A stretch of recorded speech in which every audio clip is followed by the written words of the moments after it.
Écoutez, nous allons commencer. Je vais donc vous dire bonjour à toutes et bonjour à tous. Alors nous débutons aujourd'hui le 4e webinaire de la série du colloque Le dérèglement climatique, un défi pour les plantes. Et ce webinaire qui entre dans la session Que nous dit la nature va être essentiellement consacré aux forêts, car le changement climatique, vous le savez tous, est une grosse question pour les arbres forestiers et les peuplements forestiers. Nous avons deux animateurs, Jean-Louis Hilbert et Georges Sicard. Je leur laisserai bientôt la parole, mais ce que je voudrais vous dire à tous les auditeurs, c'est que n'hésitez pas à poser des questions. Vous les posez essentiellement dans la partie Q&R.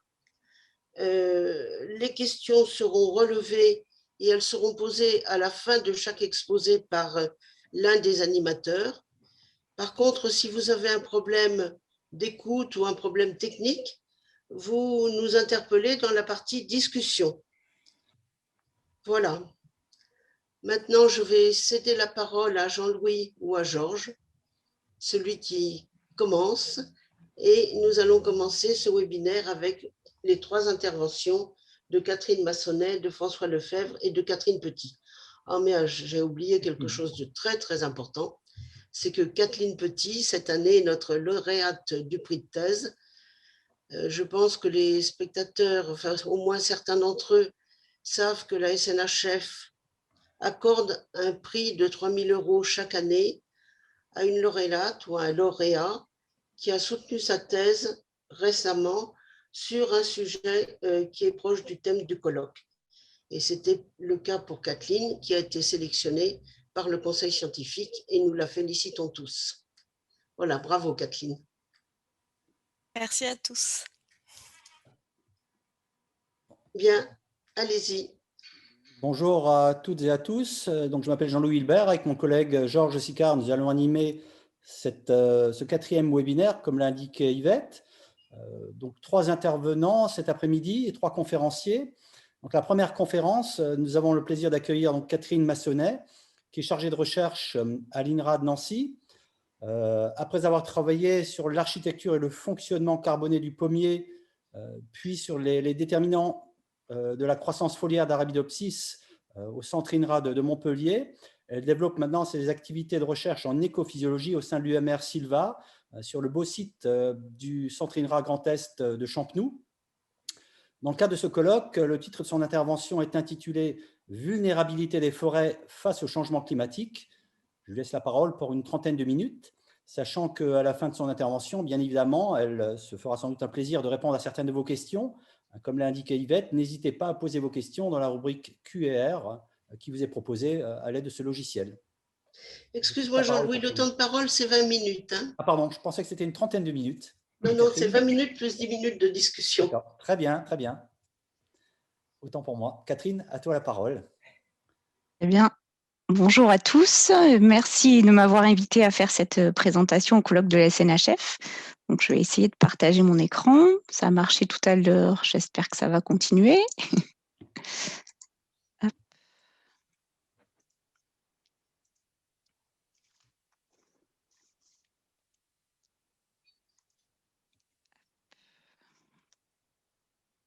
Est-ce que vous voyez bien mon écran ?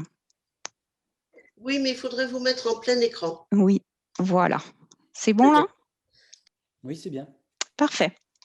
Donc, je vous parle, moi, donc, de la vulnérabilité des forêts face au changement climatique cet après-midi. Donc, c'est une présentation un peu des travaux récents qui sont faits dans l'équipe EcoSilva dans laquelle je travaille, dans l'UMR Silva à l'INRA de Nancy, comme l'a dit Jean-Louis. Et donc, pour démarrer, un petit tour d'horizon de récents récente publication dans la presse que vous avez dû apercevoir sur les problèmes de dépérissement des forêts françaises et forêts européennes et même à l'échelle mondiale, puisqu'aux États-Unis, ils ont le même type de problème et on trouve également des articles de presse concernant ces dépérissements, suite notamment à des événements de sécheresse extrême. Donc, c'est le cas, par exemple, en France, suite à la sécheresse extrême de 2018. Il y a pas mal de dépérissements qui ont été observés sur différentes espèces.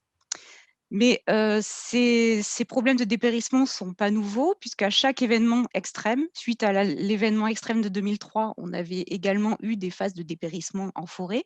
Et ici, quelques coupures de presse qui vous présentent des alertes suite à la grande sécheresse de 1976. Donc, pour suivre un petit peu l'évolution de la santé des forêts, il y a des réseaux qui existent au sein, en France et en Europe. Vous avez par exemple le réseau dirigé par le département de la santé des forêts, qui a son équivalent dans différents pays européens, qui est un réseau qui comprend 500 placettes permanentes distribuées sur une maille systématique de 16 km et sur lequel sont suivis annuellement des arbres spécifiques pour lequel le DSF décrit donc chaque année l'état sanitaire des arbres et notamment les déficits foliaires. Et ce réseau existe depuis 1989. On a aussi le réseau d'inventaire forestier national, qui est un réseau à une échelle plus fine, qui a une maille de 1 km et sur lequel les observateurs font également des relevés annuels en faisant des rotations sur différentes placettes chaque année, où ils font des relevés de la croissance des arbres, de description de peuplement, de sol et de flore. Et enfin, vous avez également des réseaux de sites ateliers, comme c'est le cas du GISCOP, qui est un réseau animé par des chercheurs de mon équipe, et qui est un réseau multipartenaire qui comprend 192 sites qui ont été mis en place notamment pour évaluer l'impact de différentes densités de forêts sur la croissance des arbres. Et donc, tous ces réseaux constituent des bases de données qui sont utiles pour la recherche, pour notamment évaluer à moyen terme l'impact des changements climatiques sur les forêts et pour chercher à comprendre quels sont les risques de dépérissement des forêts en lien avec les changements climatiques. Donc, le risque de dépérissement en forêt dépend de 3 composantes. Il y a la composante de l'aléa, donc en réponse à un aléa soit climatique direct, qui peut être soit l'évolution tendancielle du climat, soit un événement extrême de type canicule, gel ou sécheresse. Vous avez également des aléas qui sont plus indirects, qui répondent en cascade à ces aléas climatiques directs, qui sont plus des attaques biotiques ou des feux. En interaction avec ces aléas, qu'est-ce qui joue sur le risque de dépérissement? C'est l'exposition à ces aléas, donc la fréquence à laquelle interviennent ces événements extrêmes, comment ils interagissent entre eux, ces différents aléas. Et enfin, une troisième composante du risque de dépérissement en forêt, c'est la vulnérabilité.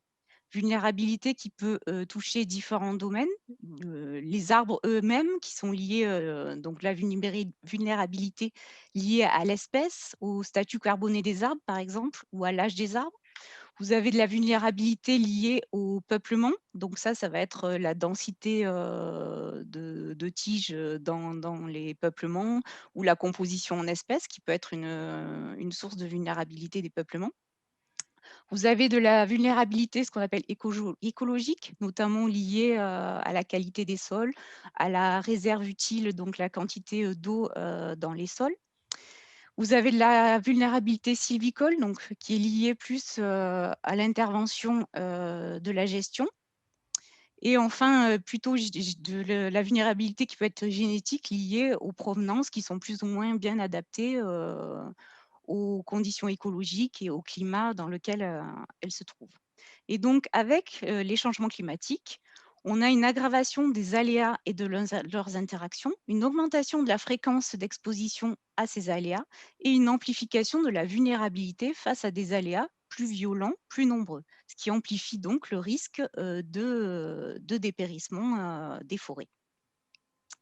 Donc, le travail de notre équipe EcoSylva dans l'UMR Sylva aborde ces questions de dépérissement et et du rôle des changements climatiques dans ces dépérissements et cherche à comprendre aussi les mécanismes et évaluer les seuils de vulnérabilité à travers des approches qui sont à différentes échelles, qui vont du territoire jusqu'à l'arbre, en passant par des échelles de massifs forestiers ou de peuplement. Et on s'intéresse également à différents types de stress, à la fois ce qu'on appelle le stress chronique, c'est-à-dire l'évolution tendancielle du climat, mais également les stress extrêmes, comme les canicules, les sécheresses ou les tempêtes. Donc, une première étude que je voulais vous présenter aujourd'hui concerne la mortalité de fond et l'étude du rôle des changements climatiques sur cette mortalité de fond. À savoir, la mortalité de fond, en fait, c'est la mortalité naturelle qu'on observe au cours du fonctionnement et du vieillissement d'un peuplement forestier. Donc, c'est normal, dans une forêt, au cours de sa maturation, il y a de la mortalité, notamment due à la concurrence d'autres arbres qui peuvent entraîner un rapport dominant-dominé, qui font qu'il y a normalement de la mortalité. Mais depuis une trentaine d'années, dans les réseaux européens, on s'est aperçu que cette mortalité de fond avait tendance à augmenter. Et les chercheurs de cette étude, donc, qui sont dans le cadre d'une thèse qui est la thèse d'Adrien Tacoen, se sont demandé si cette augmentation de la mortalité de fond était attribuable au changement climatique. Et donc, ils ont travaillé sur le réseau dont je vous ai parlé au début de mon exposé, le réseau IFN, et ils ont travaillé donc sur les arbres morts de ce réseau qui est constitué de 43 espèces. Et ils ont comparé, donc, ils ont étudié une période climatique de référence de 1961 à 1987. Et ils ont comparé cette période et cette moyenne climatique de référence à une période de 88 à 2015 qu'ils ont appelée dite changement climatique. Dans cette période, on a à la fois des anomalies de température. On voit que sur cette période 88-2015, toutes les années sont en anomalie de température par rapport à la moyenne. Elles sont au-dessus de la moyenne de référence. Par contre, en pluviométrie, il y a des années plus humides et d'autres plus sèches par rapport à cette moyenne de référence. Et donc, les chercheurs ont travaillé sur différents facteurs explicatifs de cette mortalité de fond. Ils se sont intéressés à des caractéristiques des arbres, aux caractéristiques des peuplements, donc tout ce qui est densité de peuplement, nombre d'espèces, hétérogénéité de taille, à l'intensité de la gestion sylvicole des différents peuplements, à des propriétés de sol, donc liées au pH, au C sur N, en l'engorgement en eau du sol, donc au climat de la période de référence dans ce réseau, et à ce qu'on a appelé donc le changement climatique, à l'évolution des températures et des précipitations. Et donc, par des modèles statistiques, ils ont regardé quelles étaient la part de ces différents facteurs sur la mortalité de fond. Donc, dans le premier graphique à gauche, donc chaque couleur correspond à un type de facteur. Et donc, le changement climatique, c'est la couleur rouge. Donc, dans le graphique de gauche, c'est le nombre d'espèces le pourcentage d'espèces qui a été impacté par chacun des facteurs. Et donc, ils ont mis en évidence que pour 45% des espèces étudiées, le changement climatique avait joué un rôle dans cette mortalité de fond. Par contre, si on prend toutes les espèces confondues, ce changement climatique n'a joué finalement qu'un rôle assez faible, puisqu'il a joué pour 6% de la mortalité de fond, toute espèce confondue dans le réseau IFN. Et la majeure partie de la mortalité de fond est expliquée par des caractéristiques liées aux arbres ou des caractéristiques de peuplement, notamment liées à de la compétition entre arbres. Donc la compétition entre les arbres reste bien le facteur prépondérant de la mortalité de fond, même si le changement climatique joue un petit peu sur cette mortalité de fond.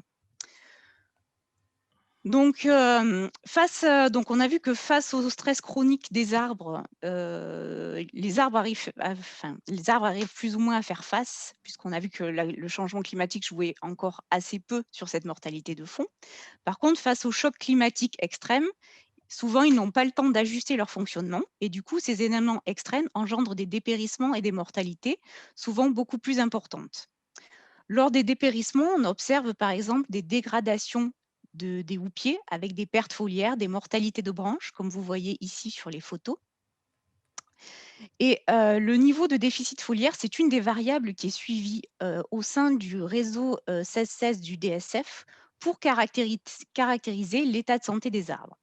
Et donc, dans le cadre d'une thèse, la thèse de Clara Calieux, les chercheurs, donc cette thèse, les chercheurs qui ont encadré ce doctorant et ce docteur, ont analysé quel était le rôle de facteurs climatiques et de facteurs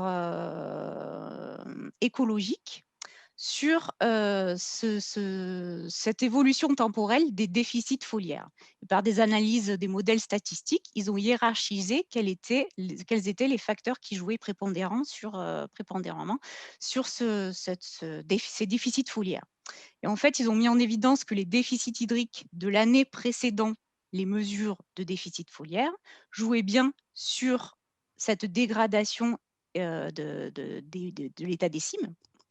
Par contre, ces facteurs climatiques et écologiques contribuent assez peu finalement, puisqu'on voit que la variable importance, là, qui est sur le graphique, sort à 0,10. Et par contre, ils ont mis en évidence qu'un facteur prépondérant qui expliquait cette dégradation finalement et cette augmentation des déficits foliaires chez le hêtre était un facteur âge. Donc, plus les arbres vieillissent, plus ils ont tendance à perdre du feuillage, ce qui est un processus naturel du vieillissement. Et que finalement, c'est ça qui jouait le plus sur cette dégradation des houppiers au sein de ce réseau DSF chez le hêtre. Dans notre équipe, on s'intéresse aussi aux mécanismes physiologiques qui sont en jeu lors de la mortalité des arbres.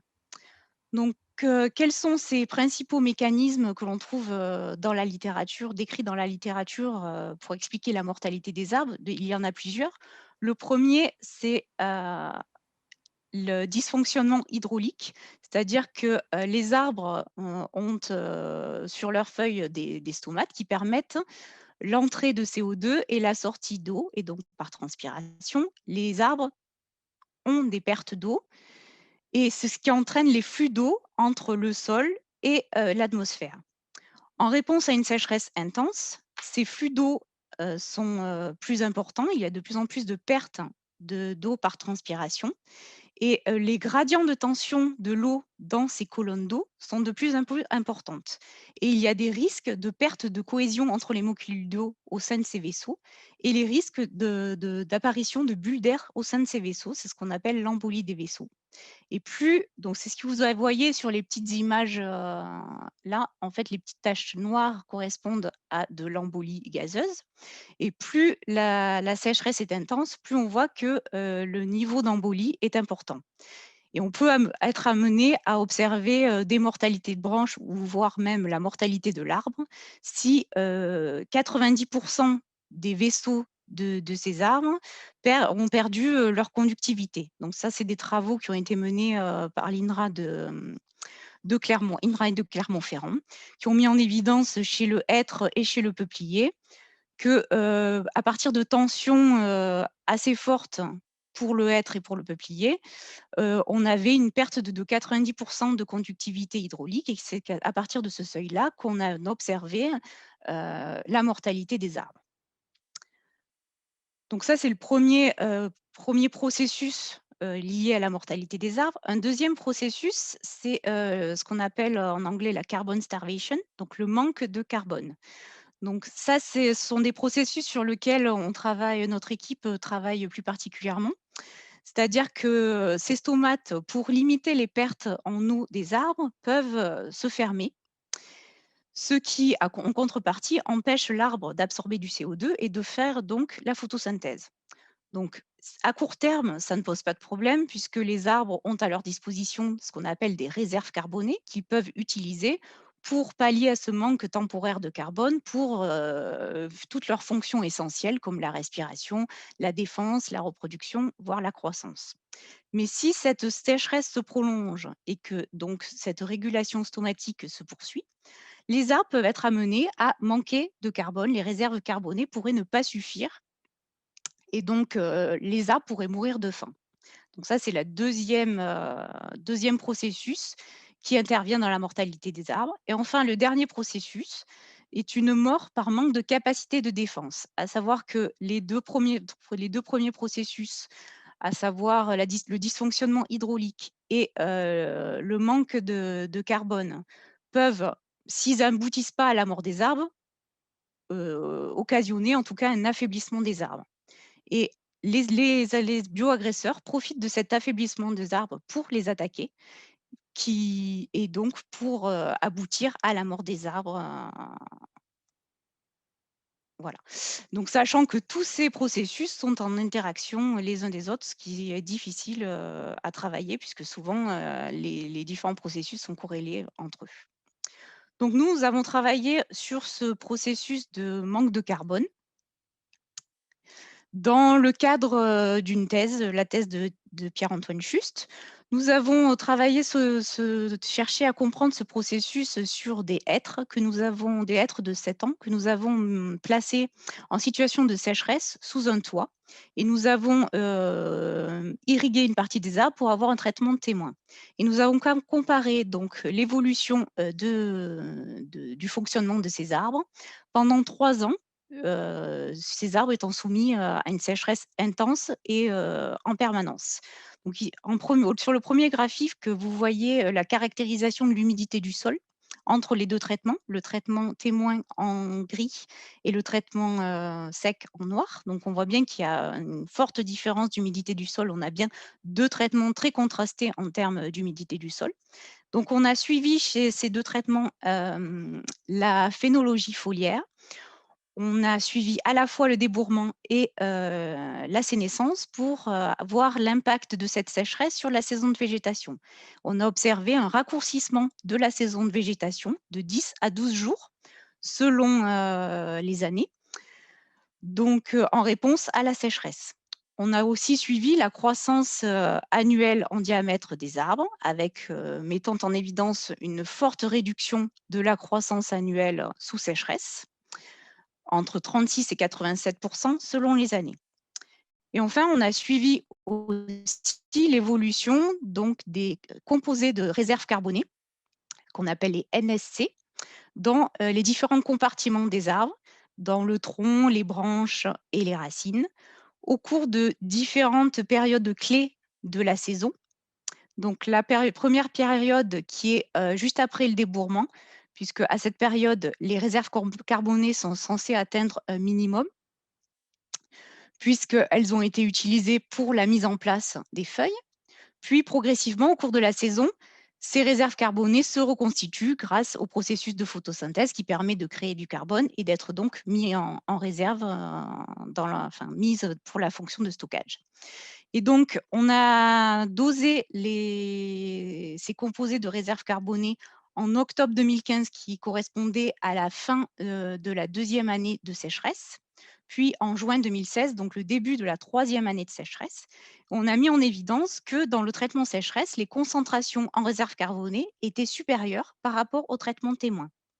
Donc, on a émis l'hypothèse qu'en octobre, cette augmentation des réserves carbonées avait servi aux arbres à maintenir une hydratation des tissus, puisqu'on sait que ces molécules de sucre aident les cellules à maintenir un potentiel osmotique et donc à retenir l'eau dans les cellules. Et on a émis également l'hypothèse qu'en juin 2016, ces réserves avaient été supérieures dans le traitement témoin grâce à une économie des réserves, puisque les arbres ont mis en place moins de feuillage et des feuilles plus petites. En réduisant donc leur croissance, ils ont économisé leurs réserves carbonées. On a ensuite donc suivi au cours de la troisième saison de végétation ces réserves carbonées. Et dans le traitement témoin, on a observé donc un comportement assez habituel, à savoir une mise en réserve au cours de la saison de végétation de ces réserves carbonées. Alors que dans le traitement de sécheresse, les arbres, au lieu d'augmenter ces réserves carbonées au cours de la saison de végétation, ont épuisé, enfin pas encore épuisé, mais ont utilisé ces réserves. Et donc au mois d'octobre, on se retrouve avec des niveaux de concentration en réserves carbonées moindres qu'au mois de juin où elles étaient censées être au minimum. On a suivi également donc la mortalité au cours de cette expérimentation. Et on a suivi au cours de la 3e année, dans les arbres morts qu'on avait obtenus dans le traitement de sécheresse, le niveau de réserve carbonée. Et là, on a observé que dans les arbres morts, on avait un épuisement des réserves carbonées. Donc, il semblerait que, en réponse à une courte sécheresse, les hêtres soient capables de se maintenir, de survivre grâce à notamment une allocation continue vers la fonction de stockage au détriment de la croissance. Jusqu'à un certain point où, finalement, elles n'arrivent plus à assurer, les fonctions de respiration ou les fonctions essentielles à sa survie et on aboutit à de la mortalité par épuisement des réserves, carbonées. Donc ces travaux sur hêtres sont actuellement, poursuivis par, une observation, en milieu naturel puisqu'on a un grave dépérissement de hêtres dans le nord-est de la France et donc en collaboration avec le DSF, on suit sur un réseau de placettes semi-permanentes ce dépérissement, en direct et le rôle des réserves carbonées dans la différence de trajectoire entre mortalité et résilience au sein de ce réseau. Ensuite, ces travaux, nous ont permis d'avancer sur la compréhension, des processus clés à prendre en compte dans les modèles, notamment qui tentent de projeter l'impact du climat futur sur les forêts de demain. Mais il faut aussi avancer vers des propositions, de solutions de gestion pour adapter et rendre les écosystèmes plus résistants et plus résilients. Donc pour finir, je vous présente une dernière, étude là de réalisée, dans notre équipe également. Une étude, j'ai un peu passé vite, pardon, voilà. Une étude qui a analysé l'impact et l'interaction de différentes densités de peuplement dans différents milieux, donc milieux humides, mésophiles et secs et voir quel rôle jouait cette différence de densité sur la croissance et sur la capacité de résilience de la croissance de chênes sessiles après l'événement de canicule et de sécheresse extrême de 2003. Donc la résilience, c'est quoi? C'est la capacité d'un système à revenir à son état d'équilibre avant le stress. Donc les chercheurs de cette étude ont réalisé une étude dendrochronologique et ont mesuré donc les capacités de croissance avant la sécheresse de 2003 et ils ont comparé, à la croissance qu'ils avaient obtenue, quelques années après, l'événement climatique de 2003. Donc, si la croissance est revenue à un niveau équivalent avant sécheresse, la résilience est de 1. Si la croissance est moindre, la résilience est inférieure à 1. Et si elle est supérieure, la résilience est supérieure à 1. Et donc, quels que soient les milieux, ils ont observé qu'une faible densité induisait une meilleure capacité de résilience aux arbres qu'une forte densité. Et ces différences entre forte et faible densité ont été d'autant plus marquées que le milieu était sec. Donc en fait, dans une plus faible densité de peuplement a permis de réduire la compétition pour l'eau du sol entre les arbres et donc d'atténuer les déficits hydriques pour les arbres. Donc en conclusion, si je ne suis pas trop longue, je ne sais pas si j'ai un peu dépassé peut-être. Donc vite fait pour conclure, on a dans ce travail, enfin dans cet exposé, je vous ai montré que finalement les changements climatiques tendanciels avaient, impacté la mortalité de fond des arbres, mais finalement, assez peu encore pour le moment. Et puisque la mortalité de fond est d'abord, contrôlée par la compétition entre les arbres. La différence d'état sanitaire des couronnes, notamment liée au déficit foliaire entre les peuplements, dépend davantage également de l'âge des arbres que des conditions écologiques et climatiques. On avance aussi sur donc les processus, et de mécanismes de mortalité afin, de développer et de connaître les seuils de dysfonctionnement physiologique conduisant à la mort des arbres, ce qui, devrait permettre d'améliorer les modèles de projection, de répartition, de croissance des espèces sous climat futur. La gestion civicole, on a montré que finalement ça pouvait être un levier d'action possible pour atténuer l'intensité des déficits hydriques auxquels les essences en place sont exposées. Et pour finir, il faut savoir que l'adaptation des forêts, face au climat futur, c'est vraiment une problématique complexe car les gestionnaires forestiers doivent trouver des solutions aujourd'hui qui devront porter leurs fruits dans 100 ans. au moment où ils voudront exploiter leur bois. Et donc, il y a encore beaucoup d'incertitudes autour des stratégies à adopter et du climat futur qui dépendra aussi des politiques publiques qui seront mises en place et suivies ou pas. Je vous remercie pour votre attention.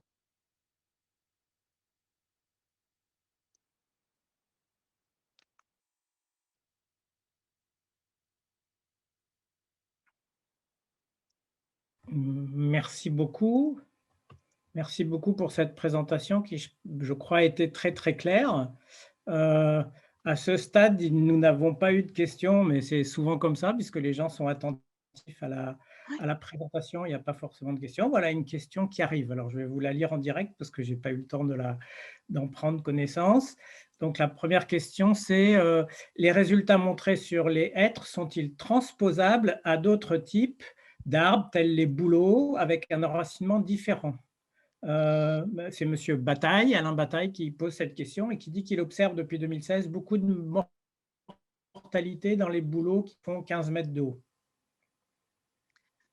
Bah, les processus, j'ai envie de dire les processus, derrière la mortalité vont être les mêmes. Par contre, les niveaux, de seuil, à partir desquels on observe des dépérissements ou, des basculements entre les trajectoires de mortalité, et de résilience, peuvent être variables suivant les espèces. Il y a des espèces plus sensibles que d'autres, à la sécheresse, par exemple, quoi. D'accord. Merci. Est-ce que vous avez une autre question? Pour l'instant, il n'y a pas d'autres questions. Moi, j'avais une... Vous m'entendez, non? Oui? Oui, parce que j'ai eu un problème de connexion pendant une seconde. Oui, moi aussi, ça coupe par moment.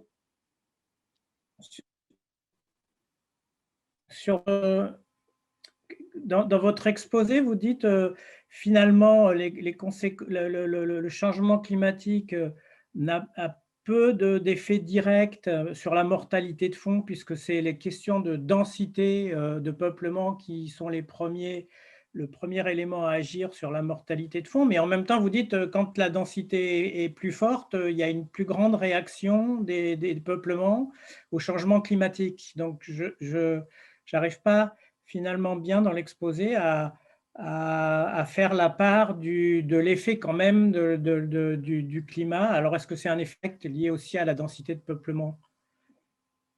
Ben, en fait, dans les premières séries de travaux, la densité de peuplement, c'est un facteur qui ressort de manière importante dans la mortalité de fond.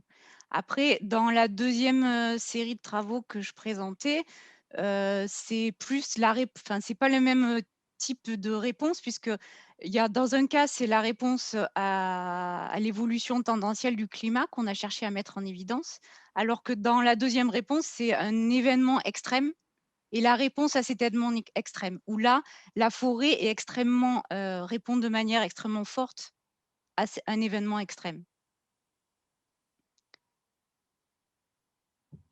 Bon, alors, je vais peut-être reposer ma question d'une autre manière. Si vous dites finalement, il y a une augmentation principalement liée à la compétition entre les arbres, à la densité, est-ce que ça veut dire que la densité de peuplement des forêts a augmenté au cours du temps puisque la mortalité de fond augmente? Bah, ça veut dire oui, c'est quelque part, oui, c'est ça, c'est que les forêts évoluent. En 30 ans, en voyant ce graphique, en disant, on voit que la mortalité de fond augmente, on avait envie direct de dire c'est l'effet du changement climatique. Ce qu'on dit, c'est que attention, il ne faut pas tout mettre sur le dos du changement climatique non plus. Il faut y aller prudemment. Et là, on a bien vu qu'une partie de cette augmentation n'était pas clairement liée au changement climatique, mais était clairement liée à de l'évolution de la forêt au cours de ces 30 dernières années. D'accord, merci. Jean-Louis. Ouais. Je peux pas, apparemment, je peux pas taper mes questions par rapport à la rubrique QM. C'est pour ça que je passe par cette procédure-là. Donc, ma question était la suivante. Vous avez parlé d'une compétition entre arbres, mais c'est une compétition à l'intérieur d'une même espèce ou est-ce que c'est interespèce? Est-ce qu'il y a des études qui ont été faites également dans ce sens-là? Là, c'était pas sur peuplement mélangé, mais il y a des travaux qui sont faits sur peuplement mélangé aussi par ailleurs. Il semblerait que les peuplements mélangés soient un peu moins vulnérables que les peuplements purs, puisqu'il y a souvent entre mélanges, il y a des profondeurs d'enracinement différents, et donc ils peuvent prospecter des niveaux de sol différents, et ça paraît moins sensible qu'un peuplement pur où la compétition est plus intense entre arbres. Et donc, ça signifie que dans les programmes de reboisement, c'est cette stratégie-là qu'il faudrait mettre en avant, peut-être? Bah, je pense qu'il faut encore travailler parce que, enfin, c'est ce qui semble sortir que les populations des peuplements mélangés sont plus résistants, plus résilients. Mais je pense qu'il y a encore besoin de recherche sur ces aspects-là. Parce que, enfin, je vois autour de nous, enfin, je suis encore allée la semaine dernière où il y avait sur une placette de dépérissement de hêtres où il y avait un peuplement mélangé de frênes. Bon, le frêne, il n'a pas la cote en ce moment avec les problèmes de calarose, de chênes, et en fait tout dépérissait aussi. Donc c'est pas une réponse oui/non. Il faut voir quoi. Ça dépend de la station, ça dépend de plein de choses aussi quoi. C'est Ok. Bon, il y a quelqu'un qui revient un peu sur le débat de tout à l'heure, qui pose la question, mais je pense que vous avez déjà en partie répondu. Mais est-ce que la densité de plantation a augmenté de manière significative sur la période de 30 ans étudiée?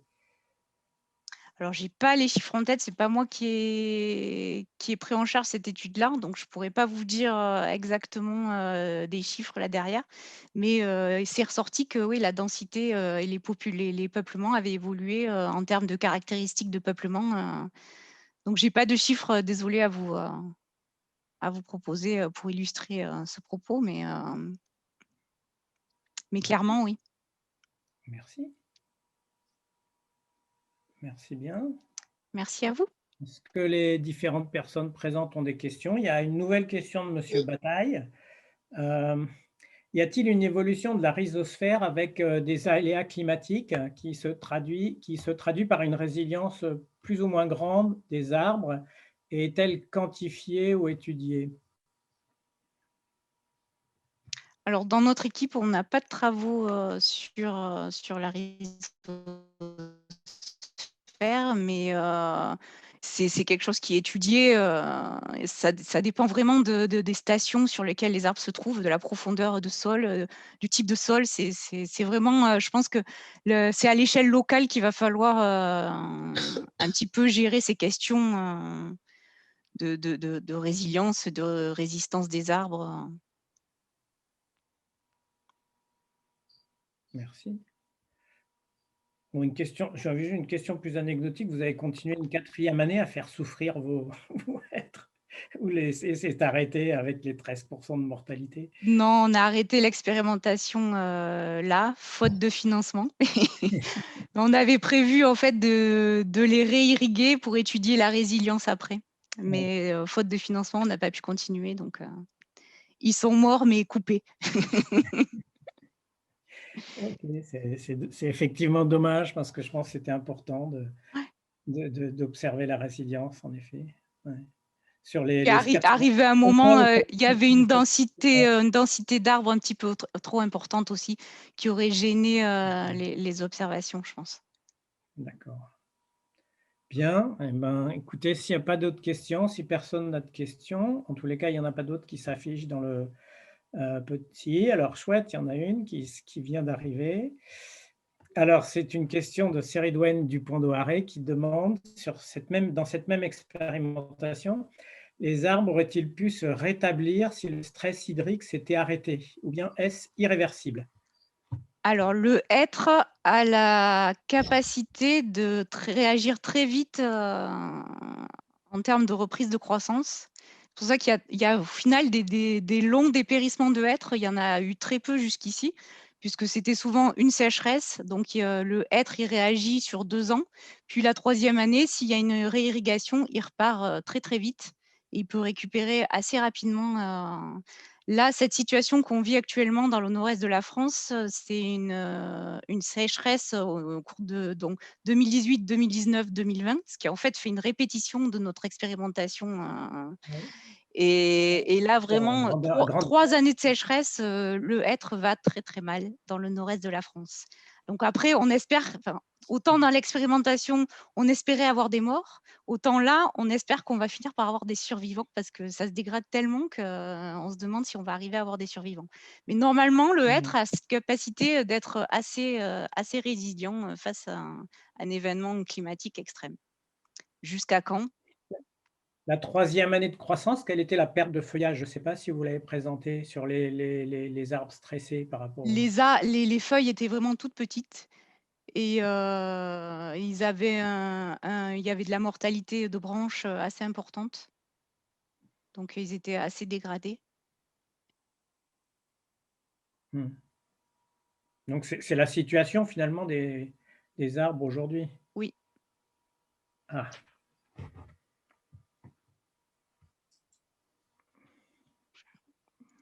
OK. Il y a une autre question. Il y a une nouvelle question que je peux vous lire. Vous m'entendez? Oui. D'accord. C'est Monsieur Thibault qui demande, si j'ai bien compris concernant l'impact de la densité sur la mortalité, peut-on dire qu'avant le changement climatique, une densité élevée n'entraînait pas nécessairement une mortalité, mais que suite au changement climatique, des densités élevées augmentent le risque de mortalité? On revient toujours à la question de… C'est l'interaction entre climat et densité. Bah, par exemple, je finis mal. On peut dire que oui, là, avec l'expérimentation, les mesures qui ont été faites sur le réseau Giscope, on peut dire que quelque part, la densité, c'est un facteur de vulnérabilité supplémentaire face au changement climatique et aux événements climatiques extrêmes. Alors, il pose la question que ça entraîne, à savoir, dans l'avenir, est-ce qu'il faut donc effectivement préférer une densité de peuplement moindre, plus faible, pour optimiser, pour augmenter la résilience des forêts? Oui, moi je pense que oui, pour réduire la compétition entre les arbres pour la ressource en eau, ça peut être une stratégie. D'accord. Merci bien. Merci bien, merci bien. Merci. Donc, comme il n'y a pas de questions, je pense qu'on va passer au prochain intervenant. Je vous remercie beaucoup, Madame Massonnet, pour votre exposé, une fois de plus, qui était clair et tout à fait intéressant. Donc, l'exposé suivant sera fait par Monsieur Lefebvre et portera sur le dérèglement biologique observé ou produit, notion de niche climatique chez les arbres forestiers. Donc, Monsieur Lefebvre, vous êtes généticien, directeur de recherche à l'INRAE, à l'unité de recherche écologie des forêts méditerranéennes à Avignon. Vous vous intéressez aux mécanismes d'évolution à court et moyen terme des arbres forestiers, avec notamment les effets conjugués des changements environnementaux et des pratiques forestières sur la diversité génétique. Donc, vous intéressez à la notion de gestion et de conservation des ressources génétiques. Et d'ailleurs, à ce titre, vous êtes président de la Commission nationale des ressources génétiques forestières et vous êtes impliqué également dans Euforgen, qui est un programme européen portant également sur les ressources génétiques forestières. Et je dirais, pour finir, vous êtes également membre de l'Académie d'agriculture. Voilà, Monsieur François Lefebvre, je vous passe la parole. Bon, merci beaucoup pour cette invitation. J'espère que vous m'entendez et que vous voyez mon diaporama. Tout à fait. D'accord. Bon, merci pour cette invitation. Donc là, un petit peu en écho à la discussion qui a précédé, mon exposé sera peut-être un peu plus général pour donner un éclairage. Alors, je suppose que tout l'auditoire n'est pas forcément familier du contexte forestier. Et donc de parler des dérèglements observés ou prédits et la notion de niche climatique qui est souvent abordée. Mon propos, ça sera de montrer que c'est une notion pratique, mais qui peut être parfois un peu plus complexe qu'on ne le pense. Donc, Bon, je vais donner quelques éléments de contexte qui peut-être vous paraîtront étonnants sur la forêt, les tendances dans le monde, en Europe, en France. Ensuite, alors parce que ça a déjà été beaucoup développé, mais donner juste quelques points sur des dérèglements biologiques observés ou prédits d'origine climatique, avec la question est-ce qu'on peut attribuer vraiment ça au climat. Puis, je parlerai un peu plus de la notion de niche climatique et pour montrer que, alors j'ai mis des S entre parenthèses, que c'est une notion plurielle. Et le point suivant, c'est que s'il y a une diversité, c'est qu'il y a une possibilité d'évolution et que la niche, c'est pas quelque chose qui est figé une fois pour toutes. Et donc, quelques éléments de conclusion. Alors, sur la forêt et ses tendances, bon, quelques chiffres généraux.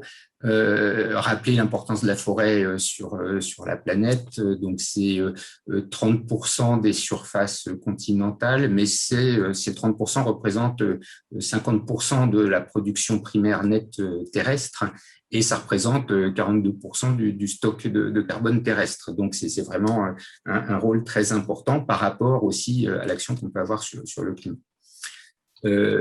Autre chose qui n'est peut-être pas intuitif, c'est l'évolution depuis les 30 dernières années, il y en a été question. Donc, sur le graphique de gauche, vous avez les évolutions des surfaces en millions de kilomètres carrés dans le monde, en Europe, dans l'Union européenne, donc enfin l'Europe continentale, l'Union européenne et en France métropolitaine. Bon, alors dans le monde, si on met un indice 100 en 1990, on a globalement une baisse un peu des surfaces forestières d'environ 5%, mais en Europe et en particulier en France, on a une augmentation très nette depuis 30 ans des surfaces forestières, de près de 20% en France métropolitaine. Et les graphiques de droite détaillent un peu ces évolutions sur la forêt métropolitaine, en France métropolitaine. Alors, en France, la plantation ne représente que moins de 15% de la forêt. Okay, l'essentiel de la forêt, c'est de la régénération naturelle. Et ce qu'on voit sur le graphique en haut, c'est que l'évolution de la surface forestière de plus 20%, elle est autant en régénération naturelle qu'en plantation. C'est pas qu'on plante plus, si la forêt s'accroît, c'est beaucoup par accru naturel. Et le ratio régénération naturelle-plantation est à peu près stable. Et si la forêt s'accroît de 40%, de 20%, ce qui est beaucoup plus important, c'est le volume sur pied qui augmente de 47% dans les 30 dernières années. Et là, on rejoint la question précédente, c'est-à-dire que en France, en fait, le vieillissement des forêts fait aussi que les arbres grossissent et la compétition augmente parce que le volume a complètement augmenté et beaucoup plus que la surface. Okay, donc ça, c'est important par rapport au débat, faut-il couper ou pas la forêt? Donc, je ne rentre pas dans ces... Donc, tout ça, c'est pas pour dire, c'est pour donner un élément du contexte et que dire que le risque qui est important, il se place dans ce contexte-là qui est en France et en Europe plutôt d'expansion et de vieillissement et d'accroissement. Alors, quelques dérèglements biologiques, quelques points là-dessus, dérèglements biologiques observés ou prédits. Alors, je vais commencer par un dérèglement qui n'en est pas vraiment un, c'est des mesures qui ont été faites sur les déplacements d'air des espèces en altitude. Et c'est une étude maintenant qui date un peu, enfin d'une dizaine d'années, un peu plus, qui compare les altitudes de présence optimale en Europe de l'Ouest pour différents types d'espèces entre une période de 1900 à 1985 et une période récente, 1986-2005. Et alors, ce qu'on voit sur le graphique de gauche, ce sont deux espèces, donc une espèce bisannuelle, Galium rotundifolium, et puis un arbre, Sorbusaria. Et en pointillé, c'est l'aire, disons, altitudinale de présence des espèces et en très plein l'aire actuelle. Et on voit que quand même, entre cette comparaison 1905-1985, il y a eu des changements un petit peu de montée en altitude des espèces. Bon, évidemment, c'est plus flagrant pour des espèces annuelles ou bisannuelles que pour des arbres, mais même pour des arbres, c'est notable. Et sur le graphique de droite, vous avez les moyennes en fonction de différents types d'espèces, du déplacement altitudinal entre ces deux périodes. On voit que les espèces herbacées, c'est une montée en altitude de 90 mètres. Pour les arbres, c'est plutôt 29 mètres, je crois, la moyenne. Et ça dépend aussi des types d'espèces. Mais donc, pour les arbres, ce n'est pas nul. Un autre indicateur, là, ce sont les indicateurs du département santé des forêts, là, qui a été mentionné. Alors, pour une fois, la France est vraiment un hexagone. Donc, l'hexagone que vous avez, c'est la France, schématisé ici, avec découpé en petites régions. Et vous avez sur 2 lignes un suivi chronologique des alertes du département santé des forêts sur 2 points, des dégâts de sécheresse estivale et la ligne du dessous, les dégâts de gel tardif. Plus c'est rouge, plus le nombre d'alertes de dégâts est important, et plus c'est vert, moins il y a d'alertes de dégâts. Alors, plusieurs éléments à bien voir. Déjà, les sécheresses estivales. Ce qu'on remarque, c'est que quand il y a une sécheresse, les dégâts ne sont pas sur une année ponctuelle, mais ils sont sur minimum 3 ans, 4 ans. Il y a des effets retard. Et alors, on voit des grandes périodes connues, bon, les années 89, 90, 91, 95, 96, 2003, 2005, et puis là, depuis 2015 jusqu'à 2020, on n'en sort pas. Donc ça devient plus long. C'est plus 3 ans, là, on en est à presque 6 ans. Et inversement, les dégâts de gel, là, ce sont des événements vraiment ponctuels qui agissent une année donnée, bon, avec des grandes années connues. Alors, il n'y a pas 85 qui était avant, mais il y a 95, 97, 2017. Alors, on voit que, par exemple, en 2017, eh ben, on a la même année des dégâts de gel, etc. Alors, il n'y a pas que des événements directs du climat, il y a des événements indirects, il y a ce qu'on appelle des cascades de risque. Alors, ce que vous avez sur la photo en bas, c'est ce qui se passe. La photo a été prise l'an dernier, je crois, par les collègues du département santé des forêts dans le nord-est de la France, sur l'épicéa. Donc, c'est une attaque de scolyte. Alors, vous voyez la photo aérienne en haut. Là, c'est simple, toute l'espèce disparaît à cet endroit-là. Alors, à cause de scolyte. Alors là, c'est un peu compliqué parce que quelles sont les causes de mortalité, etc. Donc, il faut revenir un petit peu sur l'histoire. En fait, l'épicéa a été planté abondamment après-guerre pour reconstituer des peuplements forestiers grâce au financement du Fonds forestier national. Là, il fallait reconstituer une forêt et l'épicéa qui pousse vite a été installé et souvent dans des zones limites pour l'espèce, donc en particulier à basse altitude. En 2000-2008, donc après 2000 et la tempête de 99-2000, il y a eu beaucoup de bois tombés et en fait, ce qui a permis la prolifération de ces insectes qu'on appelle les scolytes. Et sur les années qui ont suivi, les 8 années qui ont suivi, il y a eu 6 millions de mètres cubes de bois attaqués suite à cette tempête. Donc là, on était dans la situation où une tempête a favorisé la prolifération d'insectes et c'est l'insecte qui ensuite a fait des dégâts. Et là, en fait, ce qu'on a sous les yeux, c'est en 2019-2020, suite aux sécheresses, un affaiblissement des arbres. C'est peut-être pas la sécheresse qui a tué les arbres, mais c'est l'insecte qui est venu derrière la sécheresse. Donc, on est vraiment dans des situations de ce qu'on peut appeler d'effondrement local. Et là, c'est une cascade de risque qui fait basculer l'effondrement. Et ce qu'on voit aussi sur la photo aérienne, qui est un petit peu rassurant, c'est que dans ce massif forestier, il n'y avait pas que de l'épicéa partout, et donc une certaine diversité, ça évite qu'il y ait une catastrophe. Alors, il y a une catastrophe à l'échelle de la parcelle pour les propriétaires, c'est terrible. Par contre, à l'échelle du massif, c'est moins catastrophique, puisqu'il y a d'autres essences qui n'ont pas subi le même cas. Alors, il y a une étude récente qui permet de comprendre un petit peu l'impact des différents facteurs climatiques sur les forêts. Alors, c'est un travail de synthèse là, qui est développé par les collaborateurs. Alors, il faut voir la forêt dans sa dynamique. Alors, très schématiquement, on passe d'une vieille forêt, il y a une perturbation, puis après perturbation, il y a de la croissance de la forêt, puis de nouveau une vieille forêt. Enfin, il y a un peu des cycles comme ça.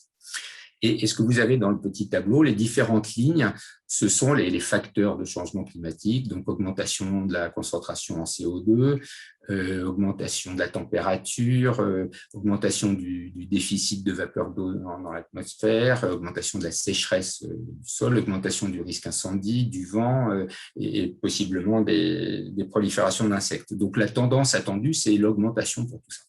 Et vous avez les conséquences sur la croissance, la régénération et la mortalité. Alors, l'augmentation du CO2 en soi, c'est plutôt bénéfique pour les plantes qui vont faire plus de photosynthèse tant qu'il y a de l'eau. Donc, ça va augmenter la croissance. Ça a un effet donc fertilisant sur la croissance. Ça peut aussi favoriser la régénération par un effet sur la reproduction. Et indirectement, ça peut augmenter la mortalité. Alors, on l'a vu, si la croissance augmente, la compétition peut augmenter et donc la mortalité peut augmenter du fait de cette augmentation de croissance. Donc, l'augmentation de croissance n'est pas toujours bénéfique. Alors, la température,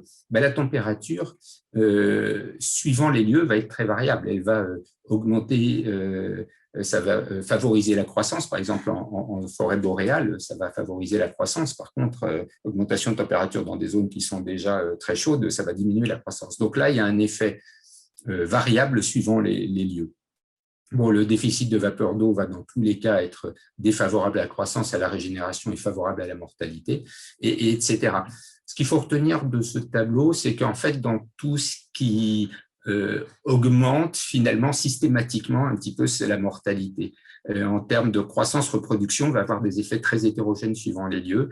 Ce qui est attendu dans cette synthèse, c'est une augmentation de la mortalité. Voilà. Du coup, d'où l'intérêt des travaux tels qu'ils viennent d'être présentés, c'est de comprendre aussi les facteurs de mortalité, ce que présentera aussi Kathleen ensuite.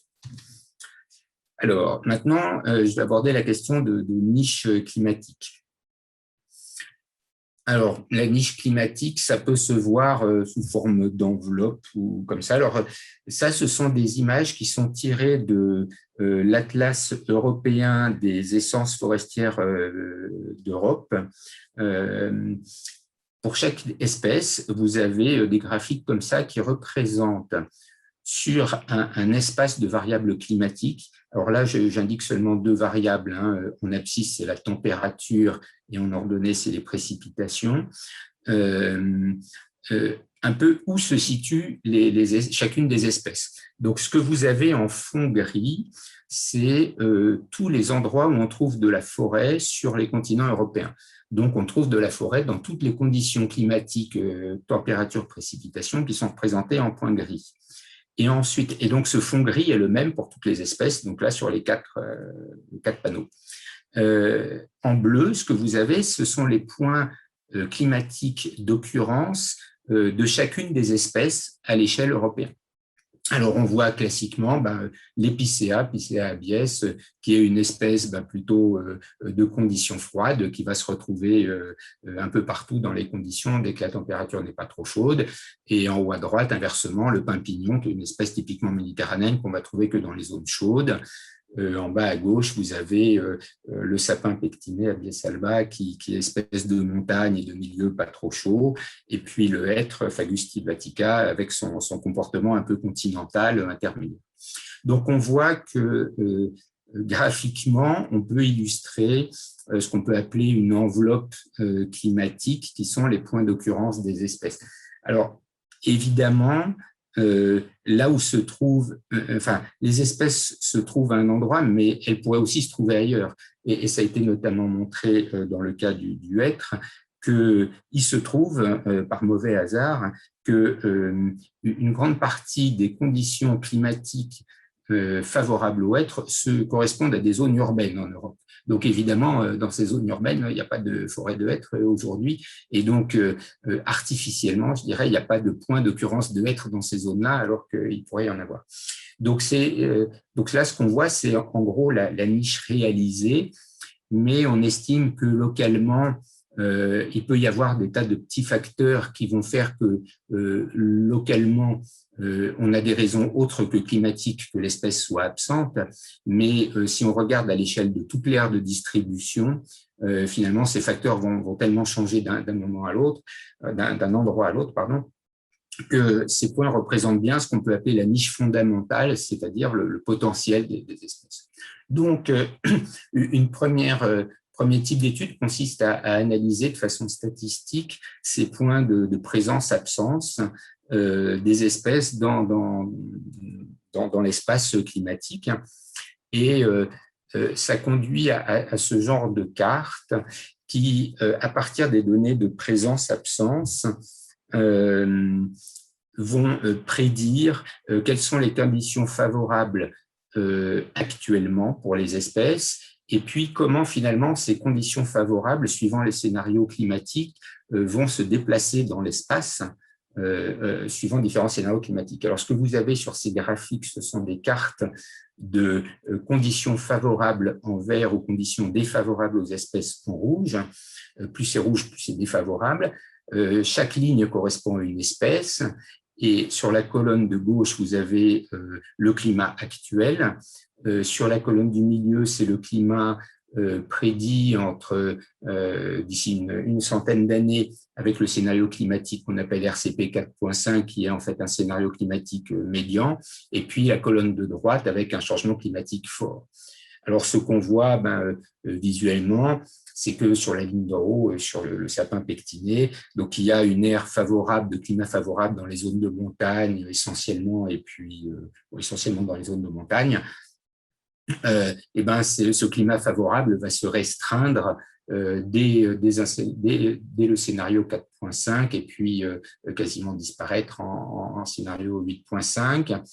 Sur des espèces comme l'épicéa, qui a actuellement une aire favorable assez large sur le continent, il va y avoir vraiment un déplacement vers des zones nordiques et puis beaucoup plus continentales et voilà. Et sur le hêtre, l'avant-dernière ligne, si on se considère vraiment franco-français, ce qu'on note, c'est ces modèles, ils prédisent une rétraction forte des zones favorables sur le territoire français. Alors, ça ne veut pas dire que c'est ce qu'on observe forcément déjà, mais c'est ce que prédisent ces modèles. Alors ça, ce sont des modèles basés sur l'analyse statistique des présences-absences de façon vraiment un peu sophistiquée. Ça, c'est un papier qui est sorti cette année, donc ils sont vraiment de dernières méthodes. Ceci dit, on a une autre approche qui peut être de connaître le comportement des espèces d'un point de vue vraiment écophysiologique, donc ce que présentait Catherine juste avant, et non plus tenir compte de là où elles sont aujourd'hui, mais de ce qu'on sait de leur comportement. Et alors là, le problème, c'est qu'on a d'autres modélisations et on peut se trouver dans cette situation ici de comparaison de prédiction par différents modèles. Et alors, on va regarder en haut à droite ce qui se passe. Donc, dans le cas du pin sylvestre, vous avez la comparaison ici de 5 modèles différents. Alors, les modèles, ce qui s'appelle biomode, ce sont des modèles corrélatifs comme le précédent. Et puis, les autres modèles, ce sont des modèles plutôt à base écophysiologique et qui donnent des prédictions. Donc, alors, vert, c'est favorable, rouge, c'est défavorable dans le futur. Donc, de scénarios futurs pour le pin sylvestre, de zones de favorabilité en France. Bon, ce qu'on voit, c'est qu'il y a des petites différences entre les modèles, mais c'est pas, voilà, c'est plus de l'ordre du détail. On peut comprendre que les modèles ne disent pas exactement la même chose, mais il n'y a pas fondamentalement d'antagonisme. Par contre, en bas à gauche, dans le cas du hêtre, eh ben, on a des modèles qui prédisent franchement des choses complètement différentes. Si on regarde le modèle qui s'appelle Phénophyte ou le modèle Castanea par rapport au modèle Stache ou Biomode, où c'est tout rouge et l'autre où c'est tout vert. Mais en fait, aucun de ces modèles n'est faux. Et c'est toujours ça, et toujours c'est ce qu'on dit sur les modèles, pas de modèles faux, mais ils sont plus ou moins utiles et chacun représente une partie de la réalité. Et ça, c'est la difficulté actuellement qui est de jongler avec ces différents modèles parce qu'en fait, ils illustrent différentes facettes et notamment les modèles qui apparaissent en vert prennent beaucoup plus en compte l'effet fertilisant du CO2 que les modèles corrélatifs ne prennent pas du tout en compte ou à peu près. Voilà, donc il faut jouer avec cette incertitude des modèles et c'est un gros enjeu actuellement. Alors, maintenant, je vais aborder l'aspect de… Alors, on a vu l'enveloppe, la niche, maintenant de diversité génétique. Alors, déjà, pour ouvrir un peu les yeux, montrer ces petits chats, parce que, bon, là, on voit bien les petits chats, on est des humains, on a une mère et ses 3 chatons, il n'y a aucun chaton qui est semblable à l'autre et aucun chaton n'est semblable à la mère. Et la notion de diversité, on la voit, on la visualise, on la capte. Bon, maintenant, je vous montre la même chose, mais en forêt. Et là, nos yeux humains sont très mal fichus, mais là, il n'y a pas 2 arbres qui sont identiques. Simplement, on n'est pas capable de le voir, ça c'est la limite de notre regard, mais il y a autant de diversité ici que sur les petits chats, voire même plus de diversité génétique. Donc, quand on est en forêt, on se dit tous les cèdres se ressemblent, ce sont des cèdres ici. En fait, c'est faux, non, il n'y a pas de 2 cèdres. Et il y a autant de diversité que ça.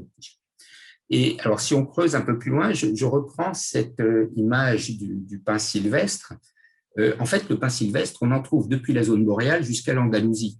Et on se doute bien que un pin sylvestre au nord du cercle polaire et un pin sylvestre de l'Andalousie, ça a beau être la même espèce, ça n'a rien à voir. Et si on regarde, alors je vais être un peu provocateur, mais ce graphique de l'enveloppe climatique, à la limite, du pin sylvestre, on en trouve dans toutes les zones où on a de la forêt en Europe. Donc, on pourrait remplacer presque toutes les forêts par du pin sylvestre, à condition d'y mettre le bon pin sylvestre. Bon, je suis provocateur. Dans cette idée-là, un travail qui est intéressant qui a été fait sur le pin maritime en Espagne. Vous avez à gauche l'aire du pin maritime en Espagne, et il y a trois grands types. En bleu, ce qui est un pin maritime qu'on va dire atlantique, en vert au centre, un pin maritime de zone vraiment continentale de la péninsule ibérique, et puis en vert plus côtier, un pin maritime méditerranéen. Tout ça, c'est la même espèce. Et vous avez sur le graphique de droite les prédictions d'évolution de l'air favorable, l'air climatique favorable pour chacune de ces provenances à l'horizon de 2080 dans un certain scénario de changement climatique, en supposant que une valeur 100, un indice 100 pour l'actuel. Et on voit que pour la même espèce, on va avoir des provenances dont l'air favorable va augmenter en Espagne, même peut-être de 50%, ce qui est énorme, alors que pour d'autres, elle va diminuer de plus de 50%. Donc, en fait, parler d'une espèce comme quelque chose d'homogène, on voit que c'est quelque chose qui n'a pas de sens, en fait. L'enveloppe d'une espèce, non, il y a les enveloppes d'une espèce. Alors, si on dit il y a les enveloppes d'une espèce, du coup, les enveloppes, c'est un peu comme les petits chats. Ça veut dire que ça peut évoluer aussi. Et alors, on a deux exemples un peu classique d'évolution de niches d'espèces, niches climatiques d'espèces forestières liées en fait à des introductions qui ont été faites au cours du XXe siècle. Donc là, c'est dans le cadre de l'épicéa, un travail qui est maintenant un peu classique, où des forestiers norvégiens ont introduit des épicéas d'Allemagne et d'Autriche. Et ces arbres ont été installés en Norvège, évidemment peu ont survécu, puis ils se sont reproduits. Et ensuite, ils ont regardé quel était le comportement des descendants de ces arbres-là, donc une génération après, donc c'est une génération après l'immigration. Et vous avez sur les graphiques de droite un profil de phénologie qui est en fait la date de fermeture des bourgeons au cours de la fin de saison. Et en Norvège, évidemment, un des problèmes, c'est l'arrivée du froid précoce. Et donc, il faut avoir des bourgeons qui ferment tôt, sinon les arbres sont pris par le froid. Et alors, ce qu'on voit clairement, ce que vous avez en gros point rouge, c'est le comportement des provenances d'origine d'Allemagne, gros point rouge ou gros point orange, provenance d'origine d'Autriche. Donc, on a des arbres qui ferment leurs bourgeons très tard, pas avant début septembre. Ils commencent à fermer leurs bourgeons pas avant début septembre ou mi-septembre. Et évidemment, en bleu, vous avez le comportement des provenances des populations norvégiennes qui ferment dès le début août, en fait, leurs bourgeons. Et ce que vous avez en petite étoile rouge ou en cercle vide, c'est une génération après immigration. Et donc, c'est les descendants des Norvégiens et des Allemands qui, là, en fait, ont un comportement quasiment norvégien. Donc, en une génération, il peut y avoir une évolution. Alors, autre exemple… Ils se sont croisés avec les populations locales ou c'est 100% dépendance? Alors, je pourrais y revenir dans mes questions. C'est une des hypothèses. Il y a trois raisons pour ça. J'y reviendrai. L'autre exemple, c'est le cas du pin radiata. Le pin radiata, c'est une espèce qui a une aire de distribution en haut à gauche qui est extrêmement réduite. Il existe simplement 5 populations sauvages de pin radiata sur la côte californienne et sur les îles, donc très petit. Et c'est sans doute la première espèce plantée à travers le monde. Donc elle est plantée sur toute la planète. Vous avez ici, sur les points jaunes, tous les endroits où elle est plantée. et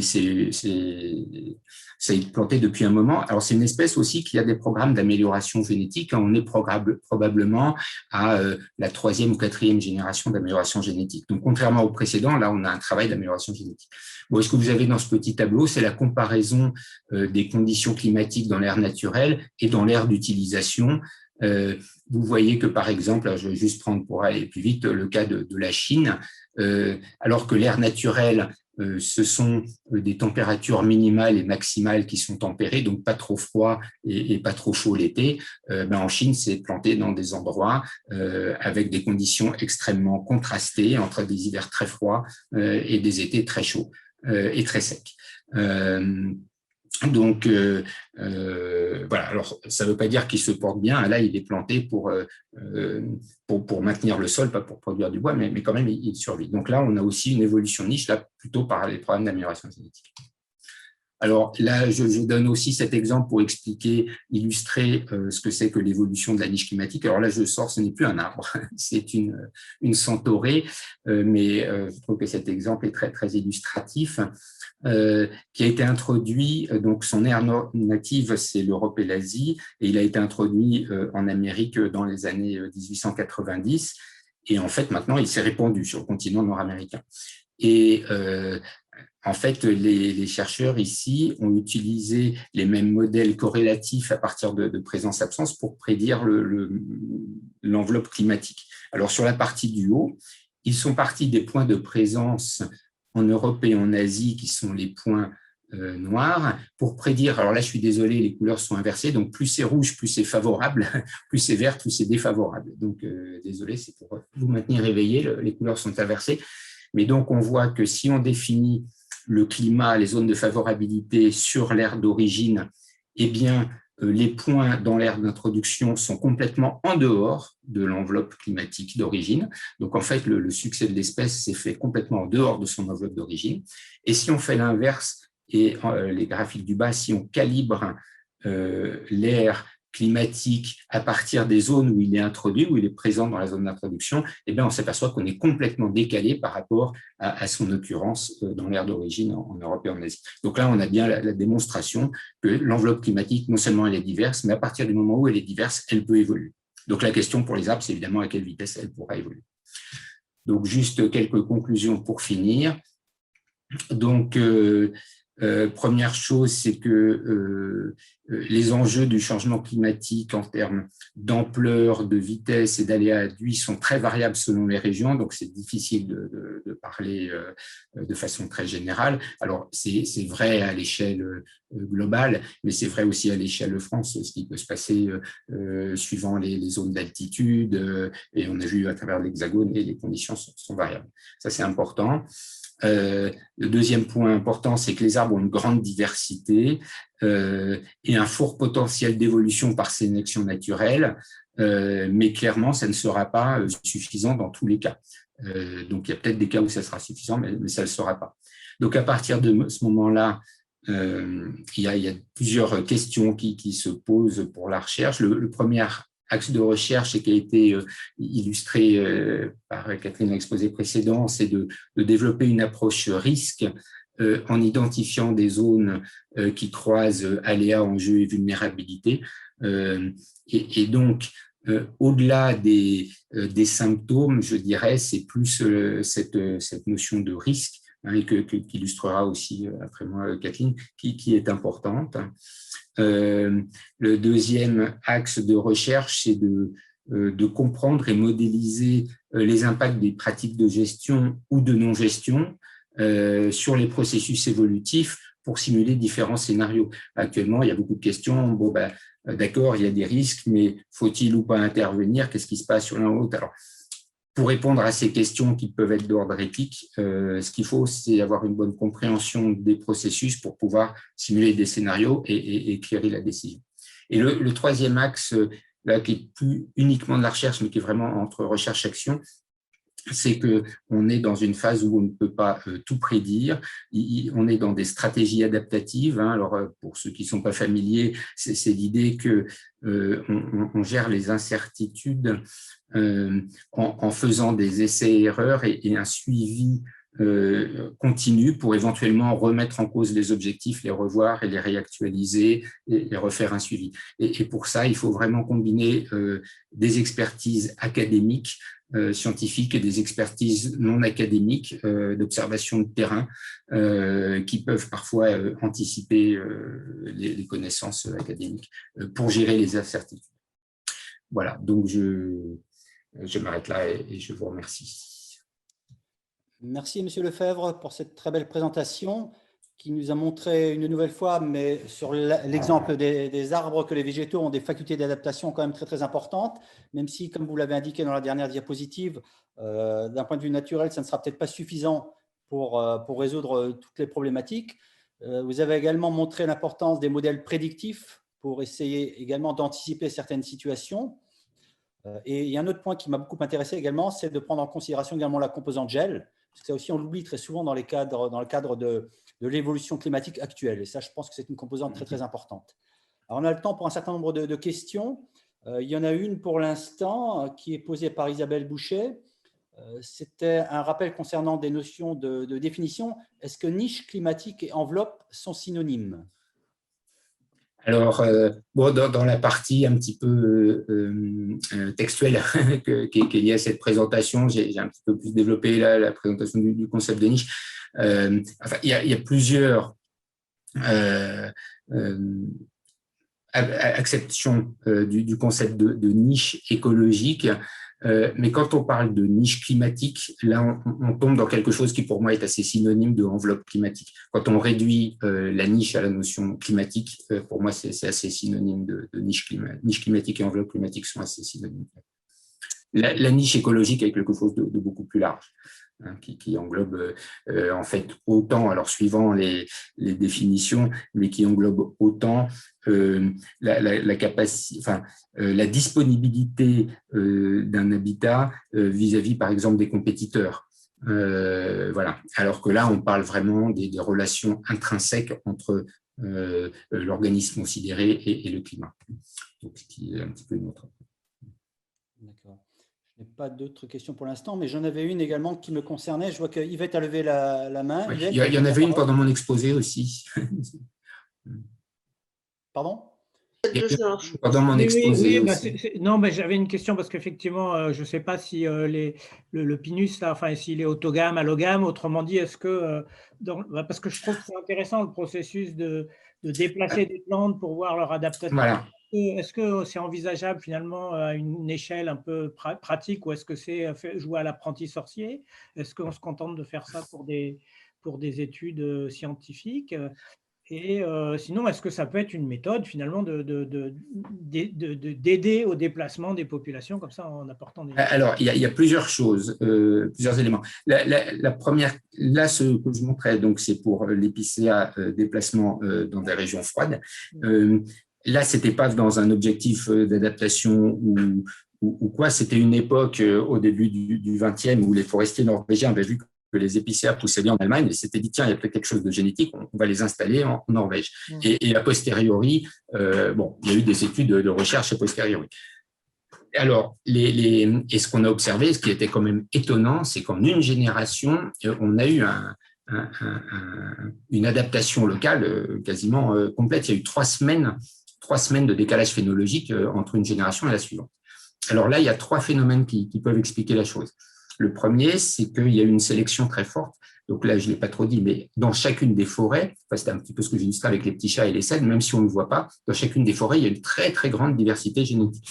Donc, en fait, en prenant des arbres et en les installant en Norvège, il y a eu beaucoup de mortalité et seuls les arbres qui ont survécu, qui ont donc été sélectionnés, ont laissé des descendants. Donc, les descendants sont issus d'une sélection naturelle très forte. Ça, c'est la première chose. Deuxième chose, ces descendants, évidemment, ont reçu peut-être du pollen d'épicéas locaux. Donc, il y a eu peut-être aussi de l'hybridation. Alors, en quantité qu'on ne connaît pas, mais donc, oui, il y a aussi une contribution qui a plus de ça. Mais par ailleurs, et pour d'autres éléments, je ne vais pas rentrer dans le détail, c'est pour l'instant l'exemple qui a permis aussi d'illustrer les effets de ce qu'on appelle les effets épigénétiques chez les arbres. Alors, il y a d'autres analyses qui sont en fait que les conditions dans lesquelles ont poussé les arbres au moment de la reproduction vont être transmises à leurs descendants. Donc, en gros, là, bien que génétiquement, on ait des arbres du Sud, le fait qu'on s'intéresse aux graines produites alors que leur production a eu lieu dans le Nord, eh ben, cette information est transmise par ce qu'on appelle les marques épigénétiques dans le génome des descendants et va perdurer à la génération suivante. Voilà, donc ça, c'est un autre truc. Alors, l'autre partie de votre question, c'est est-ce qu'on peut utiliser les transferts de population? Alors, oui, il y a deux voies qui sont envisagées. Il y en a une qui est de dire, actuellement, par exemple, il y a des dépérissements dans le nord-est de la France. Même si on ne change pas d'espèce, peut-être que prendre des provenances d'origine plus xérique que les provenances locales de la même espèce, même sans changer d'espèce, on pourrait avoir des peuplements plus adaptés. Mais là, on est dans une réflexion encore sur la plantation, et comme je le disais, en France, la plantation, c'est pas plus de 15% de la forêt, donc ça va pas non plus tout résoudre. L'autre voie, c'est alors ce qui peut se faire, ce qu'on appelle de l'enrichissement génétique. Alors là, c'est un peu plus compliqué. On veut, à côté d'une ressource locale qu'on ne veut pas complètement remplacer, on veut l'enrichir parce génétiquement parce qu'elle a une diversité trop faible ou elle n'est pas bien adaptée. Alors, je vais prendre un exemple non climatique pour illustrer, mais on pourrait étendre ça à la question de la sécheresse, parce que c'est envisagé actuellement par le Danemark, notamment dans le cas du frêne et de la calarose du frêne, où on a des peuplements qui sont complètement en dépérissement massif à cause de la maladie. Il se trouve qu'il y a une variabilité génétique pour la résistance et il y a des génotypes résistants. Et donc, une des idées, des stratégies envisagées, ça serait d'installer un certain nombre, une proportion qui reste à déterminer, mais un petit nombre d'individus résistants dans ces peuplements menacés pour faire diffuser, je dirais, des gènes de résistance sans complètement remplacer le fond génétique local. Voilà. Alors ça, on pourrait aussi l'imaginer avec, toujours pareil, pour par exemple de la résistance à la sécheresse. Alors on peut avoir des niveaux graduels. Alors qui posent des questions éthiques. Encore une fois, on peut prendre, introduire à côté d'une population locale une population strictement de la même espèce mais venant d'un autre endroit, donc on ne change pas d'espèce, bon, le fond génétique est changé, même si on ne le voit pas à l'œil, ça peut poser des questions. On peut aller un petit peu plus loin en introduisant une espèce qui s'hybride. Donc ça, bon, il y a actuellement des questions qui se posent, par exemple, introduire des espèces, alors c'est ce qu'on appelle des complexes d'espèces, hein, quand on a des espèces qui s'hybrident entre elles, bon, ça existe classiquement chez les chênes, chez les sapins, etc. Introduire des espèces non locales pour apporter des gènes de résistance. Alors ça pose des tas de questions, c'est pas fait, et est-ce que c'est à faire ou pas, c'est un autre débat. Mais voilà, ça peut être deux voies. Yvette, vous aviez peut-être encore une question? Oui, j'avais une question à propos du massif d'épicéa là, qui était tristement mort, oui. Disparu même, disparu. Disparu. Est-ce que ça s'est fait tout d'un coup ou est-ce qu'on a pu observer une certaine variabilité génétique, disons phénotypique à ce niveau-là, dans la vitesse de disparition? Dans ce cas-là, alors j'avais aussi d'autres choses pour illustrer des cas où il y a de la diversité génétique.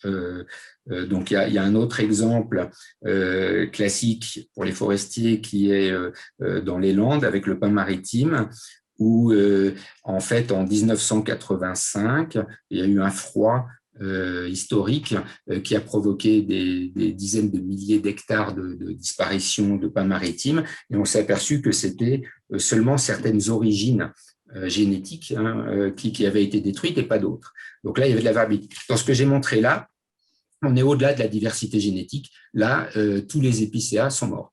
Alors, ils sont morts là en quelques années. Ceci dit, ça fait longtemps qu'on sait que ils ont été installés depuis les années 50 dans des conditions marginales pour l'espèce, de très basse altitude. Ce n'est pas les meilleures conditions pour l'épicéa. En plus, ils ont été plantés avec des fonds forestiers qui ont permis beaucoup de plantations, mais qui se sont arrêtés à un moment, qui n'ont pas permis d'avoir une gestion, et donc on n'a pas eu forcément la gestion qui a suivi derrière, qui aurait été nécessaire pour réduire la densité. Donc on s'est retrouvé, retour à l'exposé précédent, dans des effets de surdensité. Donc conditions marginales pas favorables, gestion inexistante, donc surdensité. On pouvait s'attendre à une catastrophe. Elle était attendue. Bon, on l'a attendue, elle est arrivée. Elle n'est pas arrivée. Alors, elle est arrivée d'abord un petit peu par la sécheresse qui donnait de la faiblesse, mais là, les scolytes, l'insecte a accéléré les choses. Disons que c'était attendu, c'est venu soudainement, mais il ne faut pas s'en surprendre. D'accord. Et là, on est au-delà de la diversité génétique. Donc, ça montre bien qu'il y a des cas où la diversité génétique va permettre de répondre, et puis il y a des cas, là, non, on est en dehors. Donc, la notion quand même, c'est ça qui est difficile, c'est que la notion de niche, je dirais qu'elle est diverse, évolutive. Donc, il n'y a pas une niche pour chaque espèce, il y en a plusieurs, ça peut évoluer, mais il y a quand même des limites. Et là, on a une limite. Voilà. Maintenant, déterminer ces limites, c'est autre chose. Très bien. Merci pour cette interaction. Une nouvelle fois, merci pour ce très bel exposé. Je vous propose de passer donc à la dernière intervenante de la journée. Je ne sais pas, Yvette, si c'est vous qui l'introduisez ou si vous voulez que je le fasse. Il faut le faire, Jean-Louis, il n'y a pas de très bien. problème. Donc, comme Yvette l'avait indiqué en début de présentation de ce webinaire, il s'agit de Catherine Petit, qui est donc la lauréate du prix de thèse 2021 attribué par la SNHF. Alors, juste quelques informations la concernant. Elle a préparé un master à l'Université de Paris 6 avant de réaliser sa thèse sous la direction de Sylvie Audoux et de François Lefebvre, une thèse qui portait sur l'impact du changement climatique sur la mortalité des arbres, thèse qu'elle a préparée au Centre INRA d'Avignon. Son intervention de cet après-midi est intitulée « Localiser et comprendre le risque de mortalité d'arbres forestiers sous l'effet du changement climatique ». Kathleen, je vous donne la parole avec plaisir. Ok, merci. Alors, le fameux partage d'écran, et c'était affichage. Est-ce que vous m'entendez bien? Est-ce que vous voyez bien l'affichage? Très bien. Ok, super. Donc, déjà, merci beaucoup pour m'avoir sélectionné et pour me laisser présenter mes travaux de thèse, donc, qui ont porté sur l'impact du changement climatique sur le risque de mortalité. Et j'ai utilisé diverses approches durant ma thèse, mais dans cette présentation, je vais vous en présenter une principale, l'approche avec le modèle mécaniste. Alors, juste quelques rappels, hein, même si c'est un peu différent des autres, c'est que les arbres, ils rendent beaucoup de services écosystémiques. Ce sont une source de production d'énergie renouvelable via la production de bois. Ils permettent d'atténuer l'impact du changement climatique grâce au stockage de carbone. Ils sont également un abri et un habitat pour la biodiversité animale et végétale, permettent de maintenir les sols, et également en ville sont un atout car ils permettent l'amélioration de la qualité de l'air, la réduction des îlots de chaleur. Donc ici on voit Paris avec les 2 bois qui sont autour de Paris. Ça diminue aussi le risque d'inondation en permettant une meilleure infiltration de l'eau dans le sol dans les régions fortement urbanisées, et ça a été montré que ça a un impact positif sur la santé humaine. Et moi, dans ma thèse, je me suis principalement intéressée aux arbres dans leur peuplement naturel. Donc, ici, vous avez une carte de la densité de forêt en Europe, et il faut savoir quelque chose d'important, c'est que seulement 4% de ces forêts sont dites primaires en Europe, et on en a 9% de plantations et 87% de forêts semi-naturelles, dont un tiers équiennes, c'est-à-dire ce sont des forêts qui ont des individus, les arbres, je vais les appeler les individus durant ma présentation, qui ont le même âge et le même stade de vie. Donc, comme l'ont montré les précédents intervenants, on attend avec le changement climatique une augmentation des températures qui est déjà observée actuellement. Et cette augmentation de température peut entraîner une perte économique des valeurs des forêts européennes entre 21 et 50%, et une perte de la biodiversité en plantes de 42%. Ici, sur ce graphique, vous pouvez voir en deuxième partie, en fait, c'est l'incertitude des scénarios climatiques. Ici, qui sont une augmentation de température qui va dépendre du scénario d'augmentation des gaz à effet de serre. Et donc, dans ma thèse, je me suis intéressée principalement à 2 risques de fond, de stress chronique. La mortalité due à la sécheresse et la mortalité due suite à des dégâts de gelée tardive. Donc ici, on peut voir une forêt, une hêtraie en Haute-Saône au printemps 2019, et en dessous, cette même forêt en fin d'été où on voit plein d'individus qui sont roussis et donc morts. Donc ces individus sont morts suite à la sécheresse et à une attaque de ravageurs. Ici, en juin 2019, le Mont Ventoux, il y a eu une gelée tardive, et on peut voir ici un individu où les feuilles sont très petites par rapport à ses congénères voisins. Et quand on fait un zoom, on voit qu'en fait l'impact de la gelée tardive, ce dégât, ça va être les feuilles qui vont cramer, et l'individu doit reproduire des feuilles et donc puiser dans ses réserves. Et donc pour comprendre, pour pouvoir déterminer les causes de mortalité et les risques de mortalité suite à ces 2 événements, il faut comprendre les mécanismes qui déclenchent la mortalité. Donc, pour rappel, un arbre va puiser de l'eau avec ses racines, ramener cette eau au niveau des feuilles pour pouvoir faire sa photosynthèse via des conduits qu'on appelle des vaisseaux conducteurs, et dans ce cas-là, le vaisseau du xylème. Pour régler en fait la tension de l'eau dans ces capillaires, il y a sur les feuilles des stomates qui peuvent s'ouvrir et se fermer. Donc ici, en cas de sécheresse, ce qui se passe en fait dans ces vaisseaux, c'est que plus la sécheresse va être intense, plus il va y avoir une tension forte dans ces vaisseaux capillaires qui peuvent entraîner la création de bulles, ce qu'on appelle l'embolie. Et donc ces bulles vont en fait condamner ces vaisseaux et vont devenir de moins en moins fonctionnels. Et s'il y a beaucoup de vaisseaux qui sont condamnés, l'arbre peut mourir suite à l'embolie. Et pour éviter cette embolie, le mécanisme de défense, ça va être de fermer ses stomates. Et quand il ferme ses stomates, en fait, il ne peut plus faire ses échanges gazeux et plus faire de photosynthèse. Donc, il va devoir puiser dans ses réserves de carbone pour pouvoir survivre durant cette période de sécheresse. Sauf que si la sécheresse dure trop longtemps, il peut puiser ses réserves jusqu'à avoir une pénurie de carbone et entraîner la mort.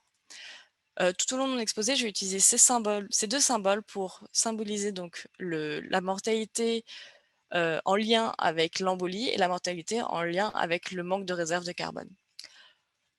L'autre mécanisme qui peut potentiellement déclencher la mortalité, le stress, c'est les gelées tardives. Donc ici, schématiquement, on va avoir donc les bourgeons des arbres pendant les hivers, ici un bourgeon en période de débourrement et ici une feuille développée.